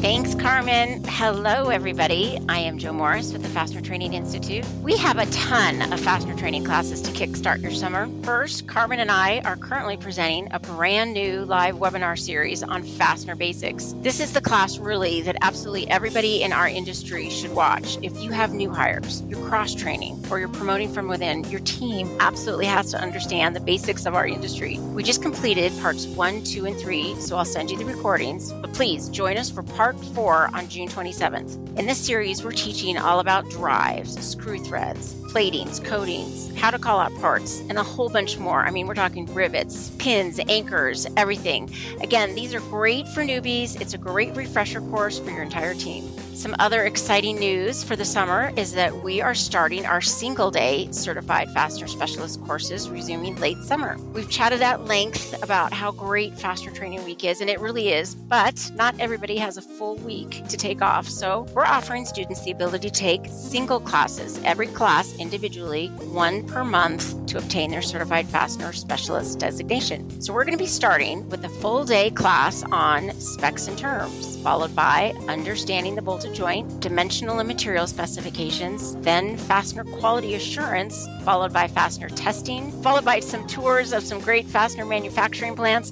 and secondary process plant tours. Again, all of our single-day classes are going to be presented in beautiful sunny California. Another reason for all of us to fly out to California. Lastly, mark your calendars for July 26th. We are co-producing a webinar with the Industrial Fasteners Institute on Understanding Galling and Fasteners, presented by Lawrence Klaus. For more information about all of these classes, all of our webinars, and any upcoming events, please visit our website at fastenertraining.com. Now back to Carmen. Quality products, quality service, quality customers. That's 3Q Inc., a fastener distributor unlike any you've worked with before. With its unique remote managed inventory stocking programs, wide array of secondary service offerings, and wholly owned cold forming capability, 3Q Inc. has been supporting fastener distributors since 2008. 3Q offers a wide range of 100% American-made fasteners, including ITW SEMS lock washers, as well as specialty and imported parts. Give 3Q a call today to discuss your needs and experience 3Q quality for yourself. 3Q Inc. www.3q-inc.com.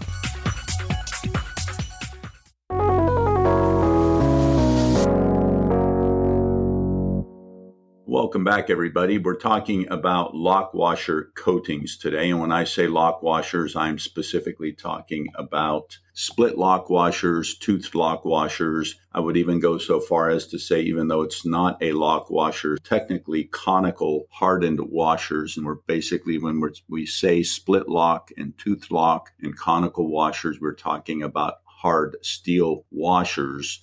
And as you know, when we deal with any fastener that has a load on it, that has a hardened steel material, we need to be concerned about hydrogen embrittlement whenever we put them into an application that could be detrimental in that regard. So we typically think lock washers are under compression, or all washers are under compression, and they are. So flat washers are not so much an issue as lock washers are. And the reason is because lock washers actually do see a change in their shape. They go under stress and strain and minor amounts of bending compared to the amount of bending that a bolt goes through, or I should say the stress and strain that a bolt goes through. It is relatively significant because a split lock washer, for example, goes from a coil to flat. So that metal moves around a lot and it's under stress. For that reason, we're going to talk mainly about inch standards here, but it also applies to isometric standards. ASME B18.21.21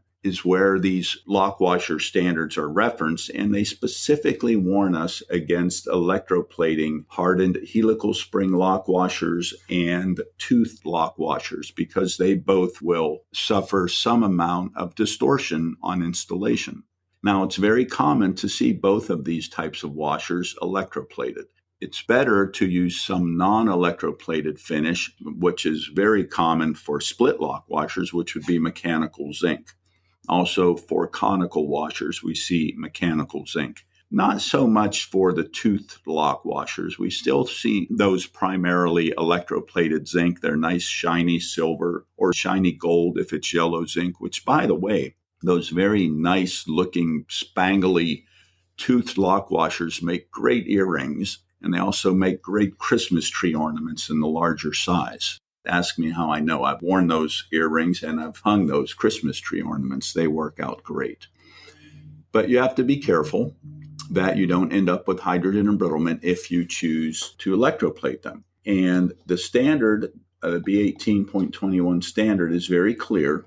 It warns us against this. It says specifically electroplating carbon and boron steel lock washers, and I would say any steel, is not recommended because of the possibility of hydrogen embrittlement failures.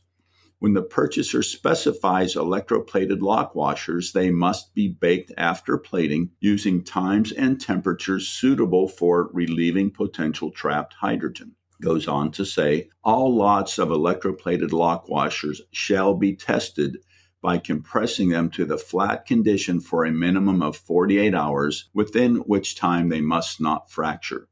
Compression shall be accomplished between parallel flat surfaces. That is about the simplest, most effective hydrogen embrittlement test you will ever see.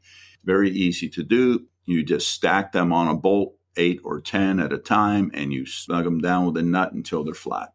We also see oftentimes we may run into corrosion issues with the coating that we choose for these washers, especially if we choose mechanical zinc, which in its thinnest form, we would use ASME B695 for that coating. And that coating comes in lots of thicknesses, and it can be very thin in some cases. And we should be using class 55, which adds adequate corrosion resistance if we also include a top coat. But be very careful because especially with our conical washers, they may come from overseas already coated with the B695 mechanical zinc, but no top coat. Better to use possibly a dip spin coating on those, and oftentimes they're actually even painted because they want them to match whatever they're going to be assembled with. So there are other things to say, but I think you get the gist of it. You need to be careful when electroplating high hardness metal or fasteners of any type, but be aware it also applies to lock washers, even though they're in compression.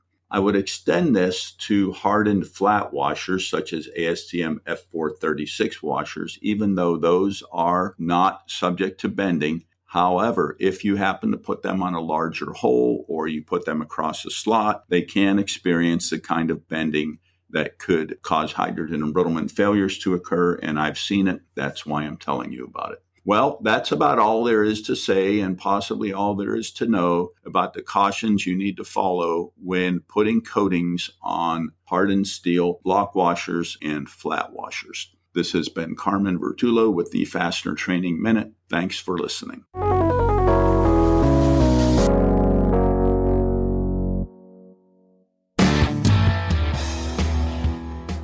This is Leo Core, editor of Distributors Link magazine, and you're listening to Fully Threaded Radio.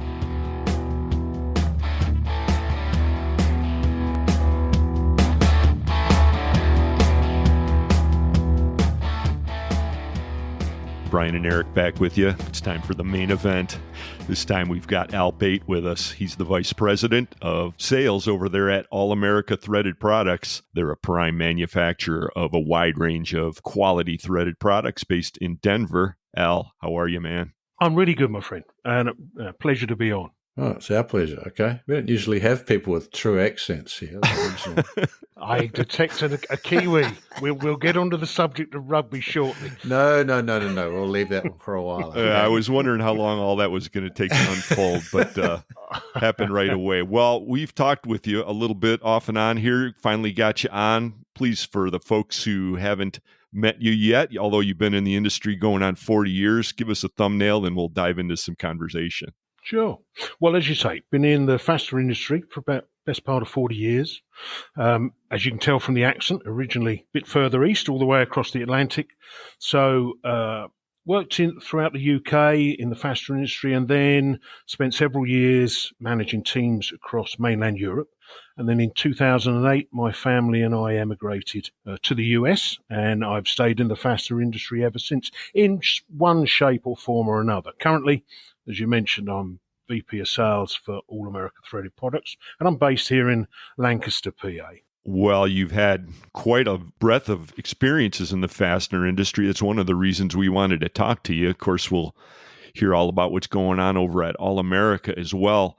But, you know, as we talked, getting everything warmed up, we were thinking about the distribution model in the UK versus what happens here in North America. And I think for a lot of people, there's a misunderstanding of the way fasteners get sold around the world compared to in the US, you know, and you're probably someone who can comment on that pretty readily. Well, I mean, obviously my points of reference are 2008 and before, but yes, I noted a number of different changes. I mean, the first being there is a significant number of fastener distributors in the UK. So let's put it into perspective. England, geographically, is about the size of Alabama. I always like to tell my American friends, you can take a map of England, you can put a pin in it, and it's geographically impossible to be more than 76 miles from the coast. So this is a small country. But there are, certainly with the company I was with at the time, we were trading with just under 2,000 fastener distributors in that small country. Most distributors do what we used to call running with the hare and the hounds. So they will either sell to other distributors or end users. Whereas what I found here was the companies we were selling to tend to stay in their own lane. So they're either a master distributor selling on to smaller distributors, or they're a distributor just selling into an end user customer base. And the geography thing was a real challenge for me personally. Something as simple as doing a marketing campaign. You know, we would do a contact marketing campaign where we're reaching out to new potential customers, and I knew I could pop a mail shot in the post on a Monday, and first class mail, it would get there the very next day. Well, because it's such a small country, you just can't do that here. This country is as wide as the Atlantic Ocean, so those were huge challenges. I mean, obviously the products are pretty much the same, other than ours tended to the majority be metric, whereas here it's still inch or imperial, as we used to call it. But yeah, the geography, and also I think the way the business, the fastener industry is developed here in terms of that fit, that sort of comfort level. People have their own lane and they stay in it, and very successfully so, I might add. Whereas I think, and because of the necessity of working in a much smaller country, so you know your next competitor is literally 3 miles down the road. It tends to be, I don't know what the word is. We certainly in the UK, we were happy. Our view was everybody's pound is as good as the next one, or everybody's dollar is as good as the next one. So our customer base would be far more varied. So have you found it easier than working within the American distributor model, that everyone stays in their own lane, versus the one you're used to, say, in the UK? I don't know if easier is the right word, nor is it more difficult. It just takes longer. So, for example, when I first came to the States, I was working for the company that I'd been with, the group of companies, for 25 plus years. And we were trying to set up a network of distributors. Now, again, because of the geography involved, it's not a case of, I mean, it's neither process, be it in the UK or here in the States, should be complicated, but it's hard work, not complicated work. But it just took longer because it's so much, geographically a bigger country. It's a far bigger industry, of course, in terms of revenue generation. So it wasn't that it was different, it just took longer, a bit more investigation to work out who your target lists were. I mean, I'm a bit of a dinosaur, so in terms of sales development, I always work on the sort of prospect, suspect, customer process. And to find those suspects took a lot longer here because you've got it's so much bigger than the industry that I'm used to. And you know, the fastener industry is a niche industry. It's a small industry wherever you go. It's all relative. Right. Did you find the same if you were organising groups in Europe? Was Europe the similar model to United States or to UK? To the UK. So, I mean, again, geographically, Europe is much bigger than the UK, but once you go into the individual countries, and it varied from country to country. So what was formerly known as Western Europe was very similar to the UK. When, and I'm going back now to when the wall came down and the former Eastern Bloc countries opened up, it was quite a humbling experience, actually. We were trying to be very progressive, so I came out on a fact-finding expedition, trying to work out what potential there'd be for new business. And it was humbling in terms of you would meet people who had just started up a business selling nuts and bolts, screws and washers. And they'd been in an environment, a communist environment, for, since post-World War II. And the enthusiasm and the passion and the drive to make their new businesses work reminded me very much of what I found here in the States. There are reasons this is the largest and most dynamic economy in the world, and it's not just about size. It's about, there is a real entrepreneurial spirit here, and it's encouraged, I think, and I'm generalizing now, from the finance sector, whereas in the UK and to an extent Western Europe, certainly my experience was, yes, that funding was still available, but there is a lot more questions asked, a lot more hoops to jump through, whereas here, the whole system, believe it or not, it may not seem like it to you guys. Oh, Brian might be a little bit separate. I mean, he's an immigrant like I am, but it was far more geared up to, do you know what? Let's give it a go. Let's see if we can make it work, And that reminded me very much of the types of companies I started dealing with once the wall came down in Eastern Europe. That's really interesting. So that entrepreneurial spirit was there. I know you're a few years removed from that work, but do you have any feel for that, if it's still continuing to this day, or is it sort of ebbing a little bit? Gosh, I would say it is ebbing a little bit. And I was going to say, which is probably unfair, sadly, it's becoming more like, the former Western European, UK countries. But of course, there's going to be a natural progression. They're progressing very quickly. So when you look at, in the UK, I don't mean individual businesses, but the industry had decades to develop, centuries, in fact. Whereas in Eastern Europe, no, it was like 20, 30 years. So there was a real accelerated pace. But when I left in 2008, there definitely things were settling down as businesses became more successful. They have to focus on, all the checks and balances and making sure they're doing their due diligence, et cetera, et cetera. So that initial excitement and wow, this is really taking off. I mean, I remember, and obviously I'm not going to mention company names, but I remember going to Slovakia and then going to, now I'm going to get this right, to the Czech Republic. So obviously formerly it would be Czechoslovakia. And literally it was people, husband and wife teams or a family had said, we want to get involved in this. I can't remember how they'd chosen, the fastener industry, but they literally got together some money, started buying nuts and bolts and selling them on as a distributor. When I was looking for distributors, I invited these people over to a conference in the UK. I was amazed at the turnout in terms of the response. If I asked 20 companies, these new companies, 19 of them turned up. They were so driven to see if they could make this work. It was fascinating, and it was quite humbling in a way when you see this, realize what they've had, and what they've come from. Yeah, it was a fascinating experience. Yeah, that was a really exciting time, and there was a lot of entrepreneurship going on. Mm. Well, getting back to that first question that I launched at you, I was really wondering about the master distributor model and how you could compare that to what's happening in Europe versus here. It's quite a bit different, isn't it? It is. So my own personal experience when one of the first things I did when I came to the States, so the company I was working for in the UK was a global fastener company. They have manufacturing and distributor arms. And they were at the time about $250 million. But this was back when there was almost $2 to the pound. So, boy, has that changed. Yeah, quite. Right. And their US operation was the smallest part of that global organization, about $10 million. And it wasn't doing too well. So that was the catalyst for me to come over and see if we could turn things around. Because of my experience with setting up distributorships throughout the UK and Europe, that's where my comfort zone was. And it's called a comfort zone for a reason. You know, I'm comfortable in it. So that's what I set out to replicate here. But there was a real resistance to just going out to distributors and here.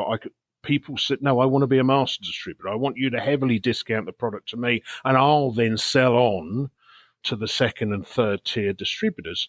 And that was relatively alien to me from my experiences, particularly in the UK, again, because it's such a small country and because there are so many distributors. Now, there were certain products, and I can mention some names because they no longer exist, but Tucker Rivets back in the day did have a master distributor model, but that was very unusual. And when we opened up here in 2000, or when I took over the operation in 2008, very quickly learned that, you know, if you're going to try and sell to all distributors, you're going to have a battle on your hand because some companies are going to, well, right, we got a new competitor. Whereas in the UK, it wasn't viewed as that. It was just, okay, somebody else in the marketplace. We trust in our process, you know, onward and upward. Right. But that wasn't here, you know. So we had to follow the master distributor model, and it was very successful. Just took me a little while to get my head around it. Right. Well, did you experience over there the same exodus of manufacturing that we did here in the States during the 80s, 90s when everything went over to Asia? Is it the same thing happen there? It was, yes. You know, globalization, I mean, it's progress, I guess. Not I guess, I know it's progress. But we saw the manufacturing industry, the economy in general in the UK changed rapidly in the space of about 20 years. It went from, certainly in the UK, relatively heavily industrialized manufacturing. Now, of course, it's probably predominantly a service industry. There are very few major manufacturers left in the UK. In fact, certainly the biggest, when I left in 2008, the biggest automotive manufacturer was Nissan. There was, other than, you know, even companies like Rolls-Royce and Bentley and Land Rover and were no longer British owned, but there's relatively small operations. And even the major electronics manufacturers, Thorn EMI, IBMs of the day, yeah, they were absolutely exporting a lot of their manufacturing or their assembly overseas. So you must have done a lot of entertaining in your quest to bring on new distributors and stuff. What did you do? Did you take them golfing? What's the big thing in Europe? Well, for me, and I know we're not supposed to talk about rugby, but being a rugby man, I would take people to the big rugby internationals. They loved that.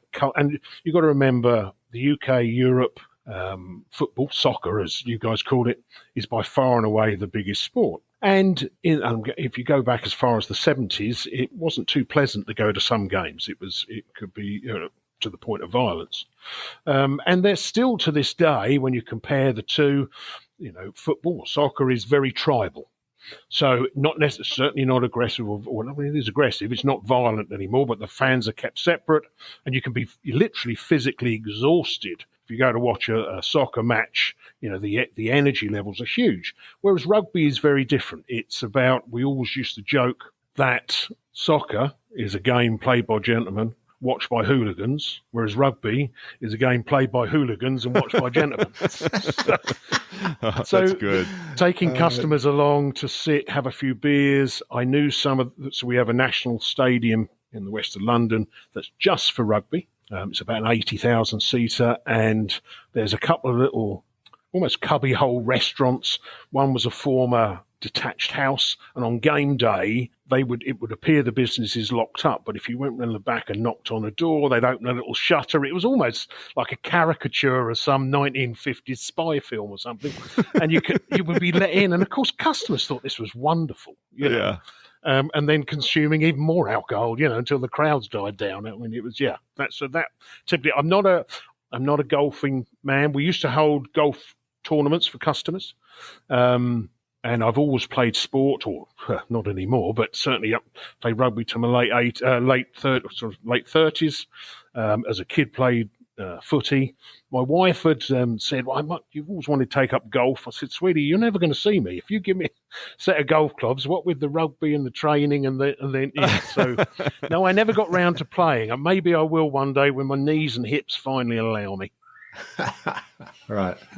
Well, you need to get hold of Rick Rudolph then. Yes, I know He's Rick. Another very keen rugby enthusiast, as his son, Morgan. In fact, Lynn and I have joined them at a rugby match, New Zealand, playing the United States in Washington, D.C. Oh, wow. Yeah, that wasn't quite recent, wasn't it? Oh, a few years ago. 5 years ago? Something like that? Yeah.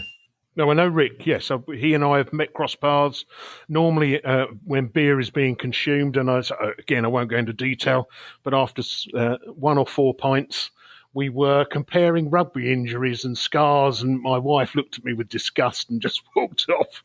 So I had to curtail that conversation fairly quickly. Yeah, Rick Rudolph is a machine. He's rugby personified, if you ask me. I think he played until like his late 50s. Yeah, that's right, yeah. Semi-professional, too, if I recall correctly. Isn't that right, Bri? Yes, major state, yeah, within Massachusetts. How did you get to meet Rick, Al? Really through a friend of a friend. So it wasn't actually through the fastener industry. He was friends with, I'm trying to remember their name now. So we had a couple we were very friendly with, Eric and Nina. Rick knew Nina's father. He played rugby with him. So not as you would imagine through the fastener industry. I met him at again, over a beer and a plate of sandwiches, sitting in the sunshine down on the coast in Massachusetts, having some great fun. And, I'm in the fastener industry too. And that's hence and then, of course, the conversation got on to rugby, and I thought, good grief, that's like a mirror image of me. This is fantastic. So now you're out looking for a cricket match. Oh, well, did you know one version of cricket, and there's several, the Cricket World Cup is currently being played here in the States as we speak. I know that, yes. I mean, you would, yes, but I doubt if Eric does. But no, I didn't know that. So let us know, and then we're going to get back to fasteners. Yes, quite. Yeah, well, cricket's like watching paint dry for me, so I'm not a cricket fan, unfortunately. Oh, really? That's the classic way of sitting out on a Sunday afternoon. I know, with a few beers and just sitting there for 5 or 6 hours. That's more of G&T, I think. Yeah, absolutely. Well, all this experience in wining and dining your customers and moving around the UK and then coming to the States and doing similar things, it set you up for one of your other roles in the fastener industry. And that's something that we want to touch on too, because you spent about 5 years as a fastener headhunter, didn't you? A little bit less than that, about 3 years. So I was working as a director of sales for a fastener manufacturer and distributor headquartered out on the West Coast. And after about 5 years, for various reasons, it wasn't as productive as I wanted it to be.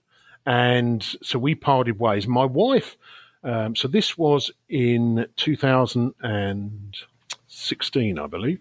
Now, my wife back in 2011, she was a recruiter, and she wanted to start up her own little agency, which she did. And because she and I have been together since the early 90s, she knew the fastener industry. And so she started up a recruiting agency, headhunting agency, just for the fastener industry. And then I joined her for, probably 4 years, which was a really interesting experience. We were talking earlier offline about some of the challenges we had. And, I was saying that it's a niche industry. The talent pool, genuine talent pool, is small, but it's getting smaller. And it's because everybody wants, particularly here in the States, and I'm generalizing now, but in the fastener industry in the States, everybody's looking for a plug-and-play option. We want to get somebody who's got 20 years of sales experience and can bring me in lots of business within 3 months, and and they're going to pay relatively high wages to bring those people in. Whereas my experience in the UK and in Europe was companies were more again, a generalization, more interested in trying to start this sort of cyclical process where you bring people in at a lower level and train them up, so you've always got a replacement for the, a succession for the next senior role. Whereas here, and I think because and it's true, I would say most of the fastener industry, certainly in the UK, Europe, and here in the States, tend to be or originally were entrepreneurial businesses. So there is a need. If we're going to pay X amount for somebody, we want them to earn their corn. We want them to generate business for us. But the consequence of that is the talent pool's getting smaller and smaller. The wages one has to pay to entice these people to come over are consistently getting higher, and that hasn't stopped. My wife is still in that industry, and I jumped out at the end of 2020 to come work for All America Threaded Products, but my wife is still there, and she said it's not stopped. And some people can be quite shocked. They're looking for somebody who can grow sales for them. So a true hunter, not a farmer, and they both have real value in any sales organization, but particularly in the fastener industry. And I'm not going to go into specifics, but when you compare it relatively to other areas of general industry, manufacturing, the wages are much higher. The demand for these people, or the money you'd have to pay to get these people on board, is generally a lot higher, because this talent pool is shrinking at a rate of knots. Well, so since these people are so hard to find, where would you prospect for them? Inside the industry? Are you a poacher, yes, or were you looking outside and trying to bring people in? Well, Eric, poacher's a bit strong. I prefer the term headhunter, my friend. But yes, so we would headhunt. Good old British term too. Absolutely, and. Off the king's estates. Quite, yes. Gamekeeper turned poacher and vice versa, yes. Yeah. So we would headhunt, and it is a huge generalization, but, if the good people are already gainfully employed. So if you're going to persuade somebody to come along, and one of the challenges we had with some of our potential clients was saying to them, okay, so this is the going rate for X, for that position. And we've identified 3 or 4 really good people, we think, and they're not going to move to the unknown for exactly the same package. Now, it might be a salary increase, it might be extra vacation, a better health plan. I mean, there are lots of different things, but getting clients to understand, well, okay, but, if it was you, would you move to the unknown? So the really good people tend to have been with their organisations for certainly at least 4 or 5 years. Now, some people for much longer, much like myself, and they might have done different roles within that group of companies. Or there are people who, stay with an organisation for 4 or 5 years and then want to progress, and they understand that to do that, the next stepping stone, you've got to leave and move on to the next company. But the talent pool is actively engaged. It's actively employed. And if that's what you're looking for, if you're looking for a plug and play option, well, you've got to go headhunt them, simple as. Right. So there are a lot of people, we're told, that are looking for good people. But on the other side of the coin, I know at least a small handful of people who are looking for new opportunities at the moment. I always scratch my head, why can't these people find each other? What kind of advice would you give them in today's market? Well, so another observation, and this genuinely isn't a criticism, it is an observation, but it is very difficult here in the States. So a lot of companies, the companies that we were involved in, which by definition tend to be faster companies or distributors, have taken to subcontracting out the hiring process. Now, that might seem strange for me to say because that's how my wife and I earn our living, but I'm talking about some of the big ticket, agencies that or organizations, Indeed and people like that, Glassdoor, etc. So actually finding your point about, well, why can't we marry the two up? If you've got somebody, he or she's got this talent set, this skill set, and we know this company is looking for those people, that is what we would do. Our role was to facilitate that. But for them to do it on their own is very difficult. And also to get feedback. Something that was a bit of a culture shock for us when we moved to the States is we would have candidates who have applied for, let's say they've sent out their resume to 30 companies. And it would not be unusual to have absolutely no response from all 30. Whereas in the UK and Europe, now it's just a standard letter, but somebody's hit a button on a computer and it's dear sir or madam, unfortunately this occasion you weren't successful. So at least you know you can move on. Here, it's very difficult. And then as these new electronic job boards have become more popular, people are subcontracting the process because it's much cheaper than headhunters, subcontracting the whole hiring process out. So actually, it is very difficult for these people who've got a skill set and think, well, even if they see a company's advertising for it, I know lots of companies will say, well, that's fine, but you've got to go via that job board or this job board. We don't get involved in the hiring process. And I think the process of onboarding people, and this is a generalization, but it applies not just here in the States, but in the UK and Europe, is a skill, a talent that is receding, is disappearing. So, for example, in the headhunting industry, we would have customers say to us, yeah, but what's your guarantees? Well, what do you mean, what's my guarantee? Well, yeah. if this guy or girl doesn't work out, are you going to give me a free candidate? And we would say, our job is to and this was just my wife's agency, but we would go through quite a rigorous filtering process because our objective wasn't to try and find you, the customer, a candidate they'd like out of 4 or 5 we presented, was to present, and we tried to keep it to 3, present 3 candidates that we thought every single one of them would be a perfect match. So our role was to present candidates who were so good that the client wanted to offer them a position. But when it comes to onboarding them, I mean, that's out of our control. And I do think, and that's the same in the UK and Europe. When I first started in the industry back in the 80s, a lot of time and effort was spent on onboarding people. Even I started in the warehouse, sweeping up nuts and bolts, and there was an onboarding process for me. It's I can remember the company, the group of companies I worked for in the UK. If somebody joined the accounts team or finance team, they would have to spend a week out in the warehouse seeing nuts, bolts, screws, washers, so they understood what they were collecting money for. Those sorts of, I'm not suggesting that's either good or bad, but that onboarding process is not something that, and again, a generalization, that a lot of business, particularly smaller ones, because they're in a hurry, spend a great deal of time. Hence the push towards having a plug-and-play option in the fastener industry when you're looking for a salesperson or for a technical engineering manager or whatever it is. And the consequences of that are, well known. There's some very extensive surveys that have been done that, when you look at the numbers of candidates that are hired and then let go 2 or 3, sometimes just a few months later, generally because of a poor onboarding process. And again, that's a hell of a generalization, but that's certainly our observation. Well, you've obviously got a lot of acumen in that department, and I'm sure you could spend a long time giving us some specific advice beyond all that in terms of the employment scene. It's a big issue right now in business in general, but in the fastener industry for sure, as we've seen in the Fastener Distributor Index.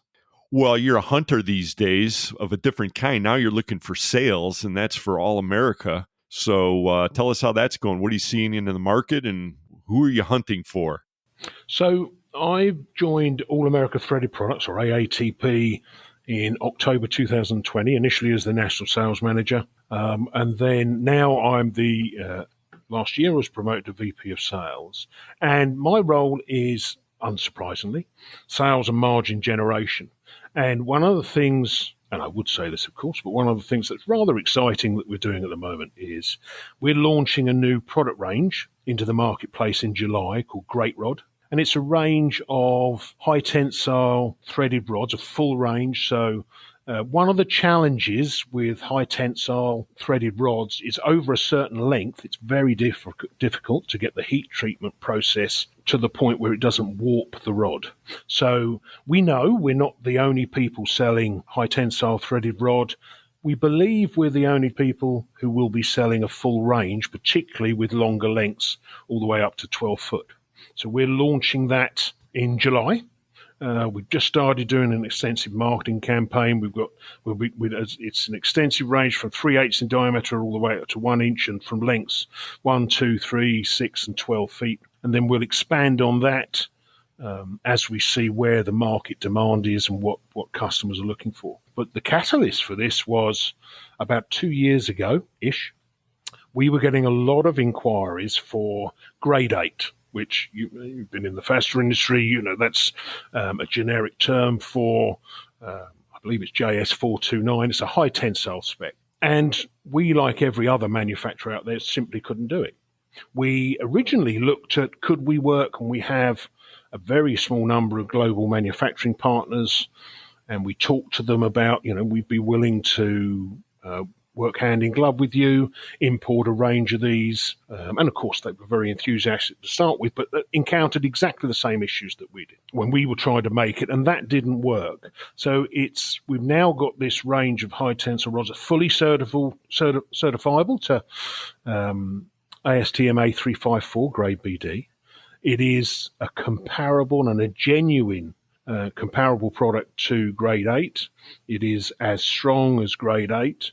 And we think gives us an opportunity or fills an opportunity, a demand that currently isn't being filled. Again, we're not the only people doing it, but and we've done quite a bit of research on this, as far as we can tell, the other companies are either importing extensively, all ours is manufactured here in the US, so it's DFARS compliant, or they tend to be just supplying the shorter lengths, not up to the 12-foot in length.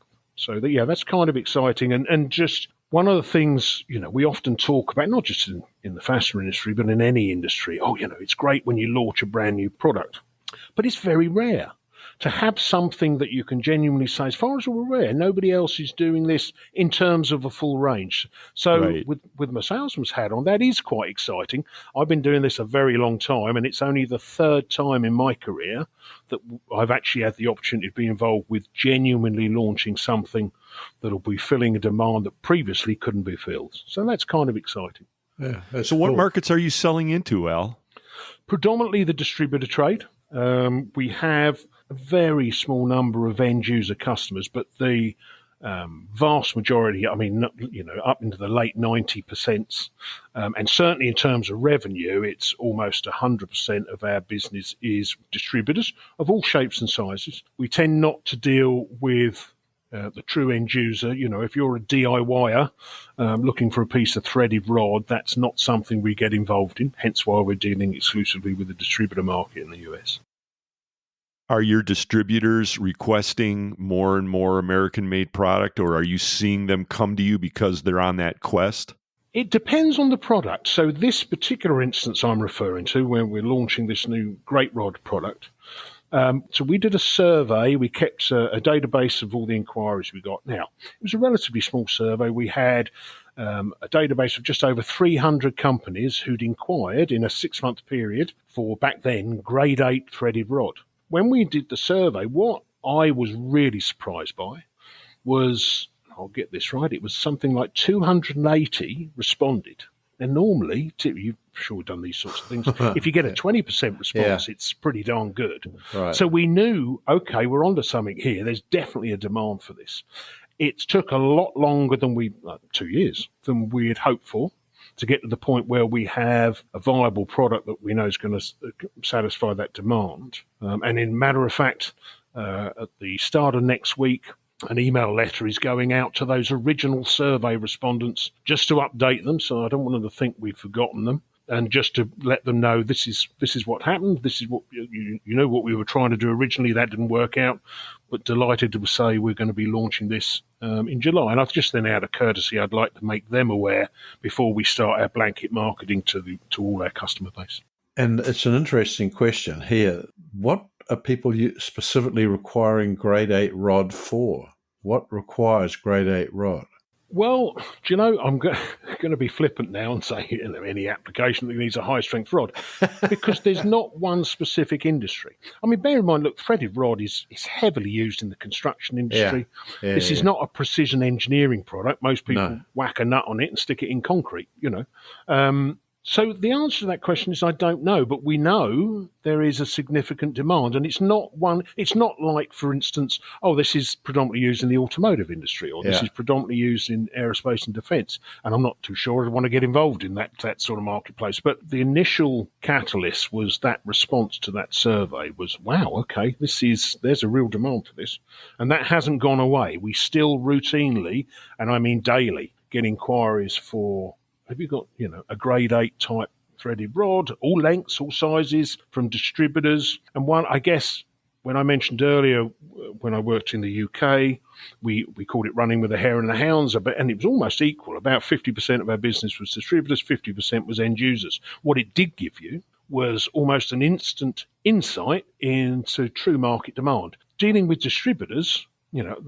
is a bit more of a challenge because they're trying to run a business. If we ring up a distributor and say, is this an order to place, or tell me what industry is this going in? They just want to get it off their plate. They've got a shopping list of products. They've got a price and delivery. They're going to use that.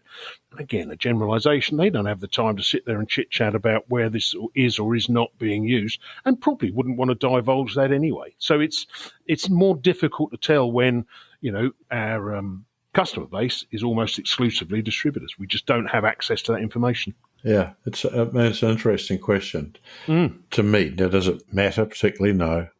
We're speaking with Al Bate. He's VP of Sales over there at All America Threaded Products. In your quest to hunt down distributors for this material, Al, I see you guys at the shows. Are you personally going to be out there in Chicago or Vegas, or anybody people can meet you in person? I may be out in Vegas, and I don't want to dwell on this. I had a few health issues recently, and it ended up with blood clots in my lungs. So it's all under control and not a problem, but you just got to be a little bit careful about getting on a plane. Assuming that's under control, absolutely. And we are going to be doing an official launch of this at the Fastener Show in Vegas. Okay. So, cool. We're looking forward to that. Yeah, see those old rugby injuries, probably. Well, it did. It started. I've got to have both my hips and both my knees replaced. For that very reason, I had one hip done in June last year, the next hip done in September. That got infected, had a third hip operation, and that's what started the blood clots initially in the leg, and then blah, blah, blah. Anyway, one of those challenges we have to deal with. It's absolutely fine. I don't intend jumping on a plane that could cause me some issues. Right. No, I got it. I mean, that's major league stuff, although nothing compared to Rick Rudolph, but still. Absolutely not. No. Yeah. Well, folks can get a hold of you, I guess, through your website at aatprod.com. That's @prod. Who came up with that, Al? Well, so AAT, All America Threaded Products, AATP, and then rod.com. Got it. So that's where it comes from, yeah. Sure do appreciate you hopping on with us today. Hey, I've really enjoyed it. And to those out there who don't know anything about rugby, Brian being a Kiwi, a New Zealander, I'm sure everybody has heard of the All Blacks. England are playing them this summer in 2 games. And as Brian mentioned offline, for the first time in probably 30 years, the All Blacks are running hot and cold. So I'm hoping we get the chance to take advantage of that and maybe record at least one win. We'll see. And we might say that New Zealand lost to the UK in the last World Cup. I was being gracious and not mentioning that, but I yes. know. And it was a very, very somber day around much of the world who knew about rugby. Okay? Much of the world. I promise you the rest of the world was celebrating, my friend. Somebody had finally beaten the All Blacks. I sense a rugby roundtable with our friend Rick in the near future, guys. Absolutely. Al Bate, All America Threaded Products. And we'll be back in a moment with more Fully Threaded Radio.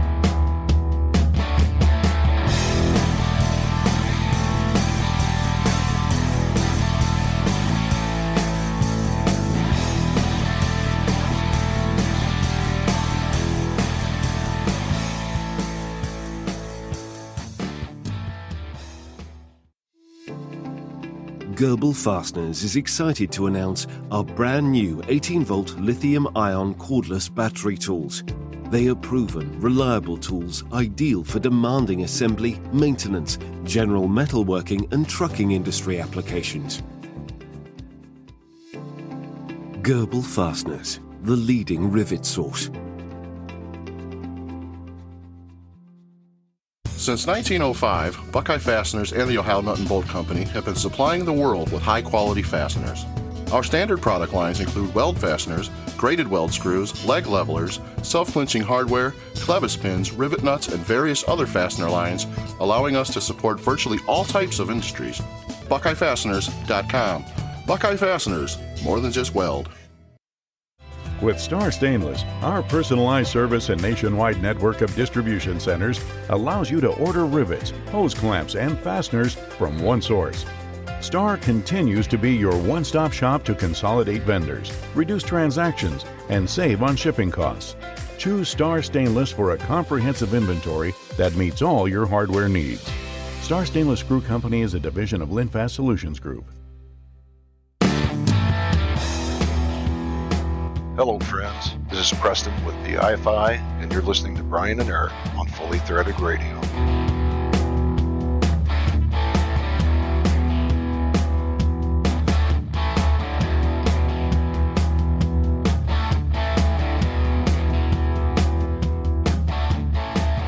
Brian and Eric back with you to close out another one. Yes. It's Fully Threaded. Well, Brian, when you and Lynn and Rick Rudolph went to see that rugby match in Washington a couple of years ago, was Rick just an absolute animal in the stands, or was he kind of well-behaved? I mean, how did that all go? Well, he was very well-behaved. Actually, Rick and Morgan both, we met them both. It was a bit of a try. Actually, it was okay getting to the stadium. It was like a nightmare getting back from it because 60,000 people all wanted Ubers. And plus, they probably all had like 9 beers each. If they were lucky, okay, they could have been drinking harder drinks, okay? There was a degree of alcohol available. Is it a little more hoity-toity in D.C.? No, I don't think so. It was a fun place. It's just that the stadium is sort of on, I think it's in Maryland or just near the border, somewhere like that. So it's a bit of a ways to get to. We had a lot of fun, though. It was true to say. And in that event, Rick had not had his fixed up shoulder, so he was not quite so easy for him. Well, it will be fun to get Al Bate and Rick on a segment sometime coming up and listen to those two go at it and mix it up with rugby and fasteners. I'm thinking that might be a pretty fun segment to put together. Yes. Like to thank Al Bate with All America Threaded Products. He was our featured guest. Very interesting guy. Hope he makes it out to Vegas. His recovery goes okay. Also like to thank Parker Jensen with Atlas Distribution. I saw a post that he put up shortly after we recorded that segment of him standing on the Great Wall. It's out there on LinkedIn. Your YFP in action, folks. Right. Jake Valdez Davis and Francesca Lewis introduced the news for us today. Fastener Week 2024 is coming up in Chicagoland. Get out to MWFA.net, and Bobby Wagner is organizing the 5K race this year. So if you want to get in on that, as we've mentioned a couple times during the episode today, it's a little more inclusive, shall we say, this year, and you're welcome to, so don't hesitate. John Kovatch of AFC joined Mike McNulty on the Fastener News Report. Thank you, gentlemen. Still a little bit of a mystery to me, Bri, but hey, you can't argue with what's actually being reported, and they did a good job of handling that. And of course, Carmen Vertullo had the Fastener Training Minute. Thank you, sir. The title sponsors of Fully Threaded Radio are Brighton Best International, tested, tried, true, Brighton Best. Goebel Fasteners, quality the first time. Go Goebel. And Star Stainless, right off the shelf. It's Star. Fully Threaded Radio is also sponsored by Buckeye Fasteners, BTM Manufacturing, Eurolink Fastener Supply Service, Fastener Technology International, InSequel Software, the International Fastener Expo. That's the Vegas show, folks. J. Lanfranco, Solution Industries, 3Q Inc., Volt Industrial Plastics, and Worth Industry North America. These great partners bring Fully Threaded Radio to you, plus all the other stuff that we do with FCH Sourcing Network. Couldn't do it without them. Let us know what you think of the show. The email address is ftr@fullythreaded.com. Brian and I are also out there on LinkedIn. So much going on, Bri, and during this closing segment, I'm glad that you were able to get Harpo the Parrot to give us just a little bit of peace. It's been a challenge on this one, but hey, we'll take it. Right. Are you buying into this whole polar shift theory, or what is it today with him? Oh, no, I don't think. Harpo squawks away or whistles or sings on some prompt that we don't really quite understand. Maybe he just digs fastener podcasting like everybody else in this industry. I don't know. I suspect not. I don't think it's based on that, okay? It's just when you happen to want some quiet, then that's when it doesn't get quiet. Well, closing this one out today, I noticed, Bri, at the top of the episode, you made reference to the Fed chairman. You were making a comment and threw that in just sort of offhandedly. The NFDA had their ESPS meeting, which was a little bit of a different format this year. And I heard from several people that it went really well. Instead of using hotel room suites to do the meetings, they did it more speed dating style in just a giant ballroom setting. And a few people at first were a little nervous that maybe it would be a little less private, but I guess it went really well. And the tables were spaced out, well attended. And so it sounds like a great success for the NFDA. ITR Economics did a presentation there, as they frequently do for the NFDA. Yep. And I asked a couple people who attended that presentation about the overall tone. And really, I'm not going to go too much into it because there's not a lot that you don't know already if you've been paying attention to all that. They haven't really made any major revisions to their overall forecast of this late 20s or 2030 kind of Great Depression setting in. But what I found particularly interesting was no mention was made of the big headlines, and this goes for the mainstream media as well, that are speaking about what's happened with Saudi Arabia and the so-called petrodollar agreement that has been ongoing for the last 50 years. Correct. The BRICS thing. Well, it's connected to that, Bri. Bretton Woods is, I guess, not a thing anymore, which doesn't mean that Saudi isn't going to use dollars to resolve transactions. It's just that they'll be going, I guess, via the Bank of International Settlements using a variety of currencies now, which is a departure from Bretton Woods, that agreement that was signed on June 6th, 50 years ago. My question would be, Bri, why do you think ITR and the rest of the media are not really mentioning this? Why is that when it would seem to have pretty big implications for our overall economic health? Well, it's possible they haven't thought through the implications of it. I mean, they're not frightened to say things, but I'm not sure myself what the real impact is, actually. It's like the group of people all decided that they want to deal in currencies other than the US dollar. Well, as a group, it still doesn't amount to much in the way of dollar equivalents, okay? They could be large, but they're not large yet. Now, if Saudi Arabia decides to completely abandon the dollar, then it would be more of a problem. No evidence that that's even being contemplated, but the exclusivity is no longer a thing. Yeah. So, well, here's what it speaks to. It speaks to the longer-term ability of the U.S. to print its way out of the overspending habit that it has. And so if that does set in that effect, then that would change things very drastically.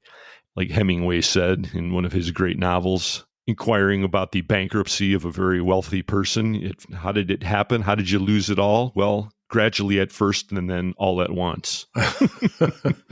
Yes. And I should have checked with ChatGPT exactly what I'm referencing, but I didn't do that. So there you have it. Well, hopefully this isn't a bird-brained idea, and I think we'll cut this one right there as long as we've still got Harpo asleep or whatever Lynn is doing to keep him silent. Just be glad that we were able to get this in. Okay. We'll call this one Harpo's Revenge. Okay. It's been a lot of fun over here, folks, recording this one for you, as it always is. Hope you're with us for the next one. Yeah. We have a lot of interesting events coming up in the fastener industry. We'll do our best to bring you the fully threaded brand of coverage you've come to expect. Without the animals and birds and things. I'm not making any promises. I wouldn't either. For Brian Musker, this is Eric Dudas. Get out there, sell some screws. Watch out for low-flying birds, will you? And we'll talk to you next time. and pick them up and keep comfortable if they do bang into the window. See you next time, folks.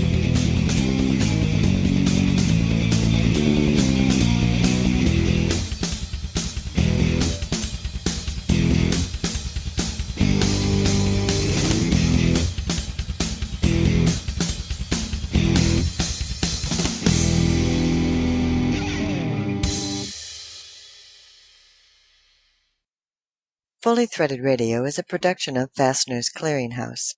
Music provided by Audionautics.